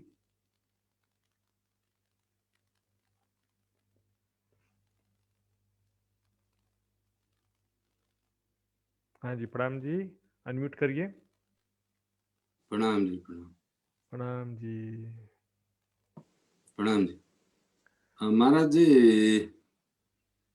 एक मेरा ये थोड़ा दुविधा है कि ये मीनार टूटने के बाद रोड़ा से आकाशवाणी हुआ था कि अब कयामत के समय आ गए हैं। फिर वो क्या कि अब इमाम मेहंदी हिंदुत्व में प्रकट होगा। हाँ, ऐसा आवाज नहीं आया उसमें। आज नहीं आए? प्रकट हो गए ऐसा कहा उसमें। और नहीं, मेरा ये बात पूरा नहीं हुआ। हाँ हाँ, बोलिए। प्रकट आकाशवाणी हुआ कि अब इमाम मेहंदी हिंदुत्व में प्रकट होने वाला है। ये बात था क्या? ये बात इस्लाम धर्म का कोई कुरान, कलमा और उनका कोई ये धर्म ग्रंथ में कहीं लिखा है? ये कोई शायद प्रमाण के रूप में कहीं है? नहीं, देखिए, इसलिए क्या होता है, जो बातें हमारे समर्थन में, जैसे कि तफसीर हुसैनी है और ये जैसे वसीयतनामा है, ये सबको बोले हम नहीं मानते, बोलेंगे नहीं मानते वसीयतनामा को। तफसीर हुसैनी को बोले नहीं मानते, जहां पर हमारे बातें लिखी उसको नहीं मानते, बोलेंगे बहुत सारी बातें बदल दिया, बहुत सारी बार चेंजिंग कर दिया। इससे क्या हो जाता है, इसमें हिंदू डायरेक्टली हिंद में आएंगे ऐसा नहीं लिखा है, लेकिन हदीसों में कुछ आता भी है प्रसंग, जैसे कि कहा था कि मेरे जाने के बाद अरब में शैतान का फितना आ रहा है और कोई भी यहाँ पर फितने से नहीं बचेगा, केवल हिंद की जमीन में जाकर के बचोगे तुम फितने से, ऐसा लिखा है। और यहाँ पर भी देखो क्या लिखा, जब्राइल ले गया अपने मकान, लिखा है वसीयतनामा में। क्या लिखा है कि जब्राइल अपने मकान ले गया, हिंद में ले गया ऐसा नहीं लिखा है। दुनिया की बरकत, फकीरों की शफकत, नूरी झंडा और कुरान, जब्राइल ले गया अपने मकान। तो वही तो मैंने सुना था कि वो उनका वो कुरान आदि में हिंदू शब्द कहीं लिखा ही नहीं होता है। नहीं, हिंदू शब्द कैसे लिखा रहेगा? वो देखिए, जो एक परंपरा ही अलग है ना वहाँ पे। देखो, ये दो परंपरा होते हैं, एक वैदिक वेद परंपरा बोलते हैं, कतेब, उसको इंग्लिश में बोलते हैं सेमेटिक और हेमेटिक। देखो, यहाँ पर वेद हैं, शास्त्र हैं, पुराण है, ये एक परंपरा के ग्रंथ है। इसमें आपस में कई चीजें, शब्द कॉमन मिलेंगे, यहाँ के शब्द वहाँ शब्द मिलेगा। उसी तरह से वहाँ पर जैसे देखेंगे, यहूदियों का, ईसाइयों का जो धर्म ग्रंथ है, old testament, new testament, Quran है, बाइबल है, ये सब चीज में वो पैगंबरों का नाम सभी जगह आएगा, मतलब वो एक दूसरी परंपरा हो गया। वहां पर जिनका नाम है नूह, इब्राहिम, ईसा मसीह, उसका नाम यहाँ पर नहीं आएगा हिंदू के ग्रंथों में। हिंदू के ग्रंथों में उनके परंपरा का जो नाम है, इब्राहिम, आदम, नूह नबी, मूसा पैगंबर, ये सब, यहाँ पर वो नाम नहीं आएगा। तो इस तरह से दो अलग अलग परंपरा हो जाता, वहां पर हिंदू शब्द नहीं आएगा, लेकिन ये तो बात ही नहीं अर्थ है ना। वहां पर इस तरह से लिखा है, जैसे यहूदी शब्द आया तो यहूदी शब्द हिंदुओं के लिए कई जगह आया है, कई शब्द जो है वहां पर तो मोमिन मुसलमान लिखा है तो वो ब्रह्म सृष्टि के लिए वो शब्द आया है। मोमिन ने ब्रह्म सृष्टि का ही शब्द है, लेकिन मुसलमान सोचते कि हम मोमिन है, तो इसमें समस्या आ जाती है ना, इसलिए। वही तो मैंने मेरा मेरा ये काठमांडू में जामे मस्जिद में एक मौलवी क्या बोलता है, काजी, वो कलमा पढ़ाने वाला का क्या मौलवी बताए, इमाम इमाम मेरा दोस्त का बाप एक इमाम है।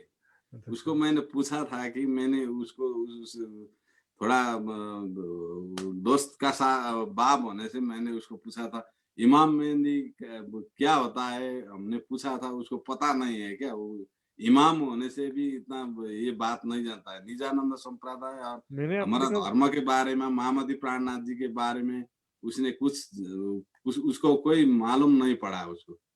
इसमें मैंने बताया था, देखिए आप इमाम मेहदी शब्द बोलोगे ना, तो इमाम मेहदी का महत्व कुरान हदीसों के अनुसार या मुसलमानों के अनुसार उतना महत्व नहीं है जितना इमाम मेहदी से ज्यादा तो ईसा रूह अल्लाह का महत्व है कुरान के हिसाब से, और ईसा रूह अल्लाह से भी ज्यादा मोहम्मद साहब का महत्व है कुरान के हिसाब से बता रहा हूँ मैं।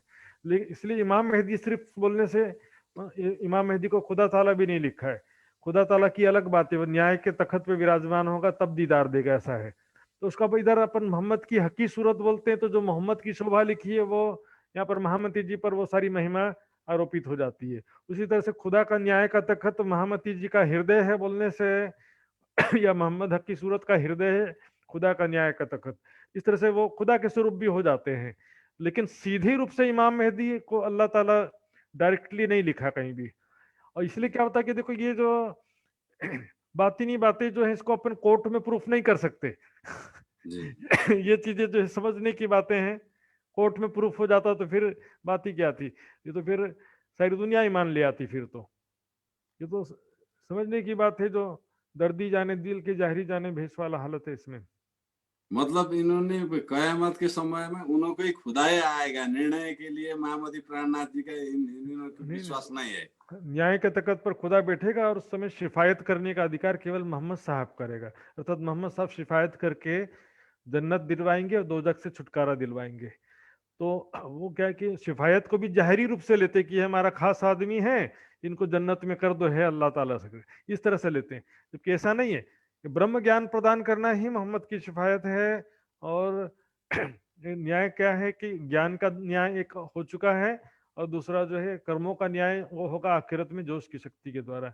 सबके कर्म जो है दिल से चेहरे पर सबके अच्छे बुरे कर्म आ जाएंगे, किसी के मुंह उज्जवल रहेगा, किसी का मुंह स्याह रहेगा, यानी शर्मिंदा से युक्त रहेगा।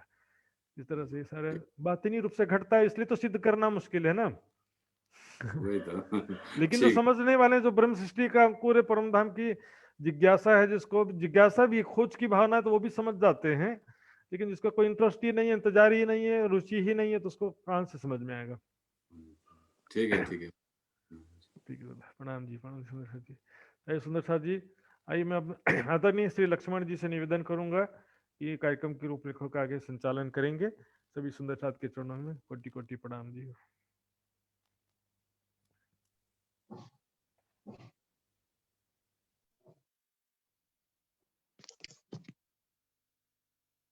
बोलो श्री प्राणनाथ प्यारे की जय। प्रणाम जी। बहुत बहुत आभार प्रकट करना चाहता हूं मैं महात्मा श्री सुशांत जी के प्रति। सुंदर साथ जी, आज के क्लास में भी आगे महात्मा जी ने बता चुके हैं कि सैद्धांतिक व्याख्या था इस प्रकरण में, फिर भी काफी गुज्जे रहस्य हमको समझने में मिला है। उसमें से एक दृष्टांत जो महात्मा जी ने बताए हैं कि ज्वेलरी अनि ज्वेलरी सम्बन्धित जो हीरा बेच्न आएको छ, आज हामी लाखौं को संख्यामा सुन्दर साथ समाजमा निजानन्द जागनी अभियानद्वारा सञ्चालित यस जागनी कार्यमा हामी पनि सुन्दर साथजीहरूलाई सम्बन्धित भएर नै भन्न चाहन्छौं र भन्दछौं।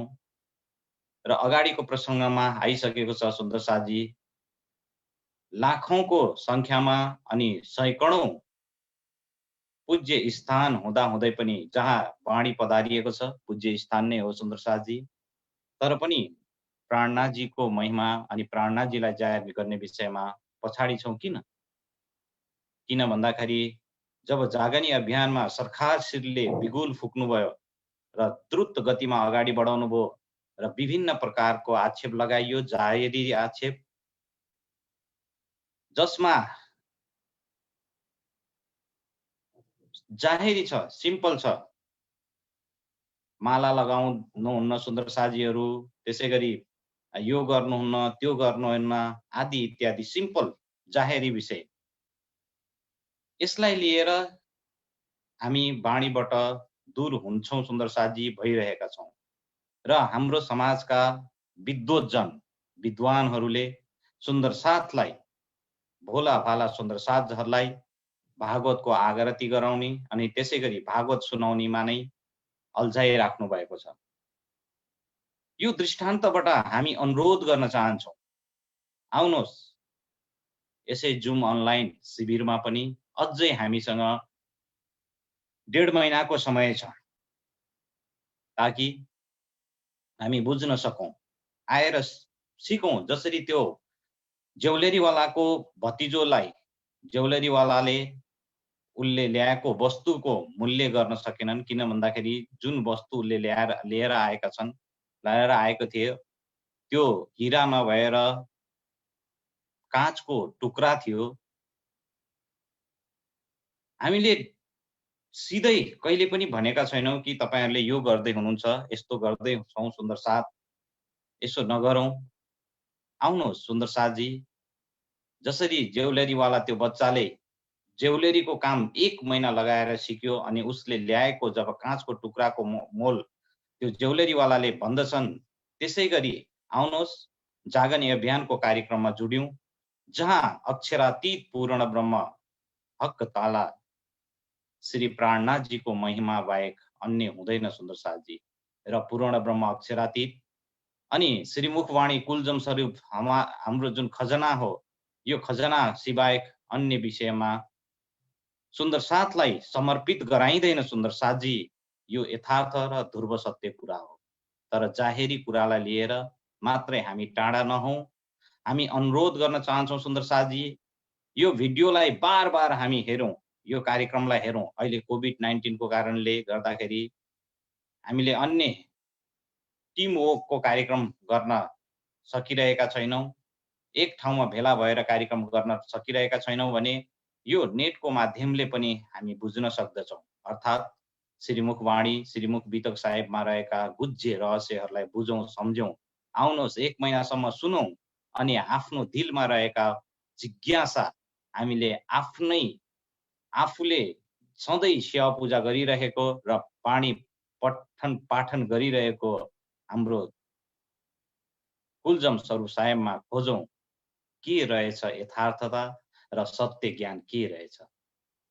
धेरै धेरै आभार प्रकट गर्न चाहन्छु पुनः एकपटक महात्मा श्री सुशान्तजीलाई।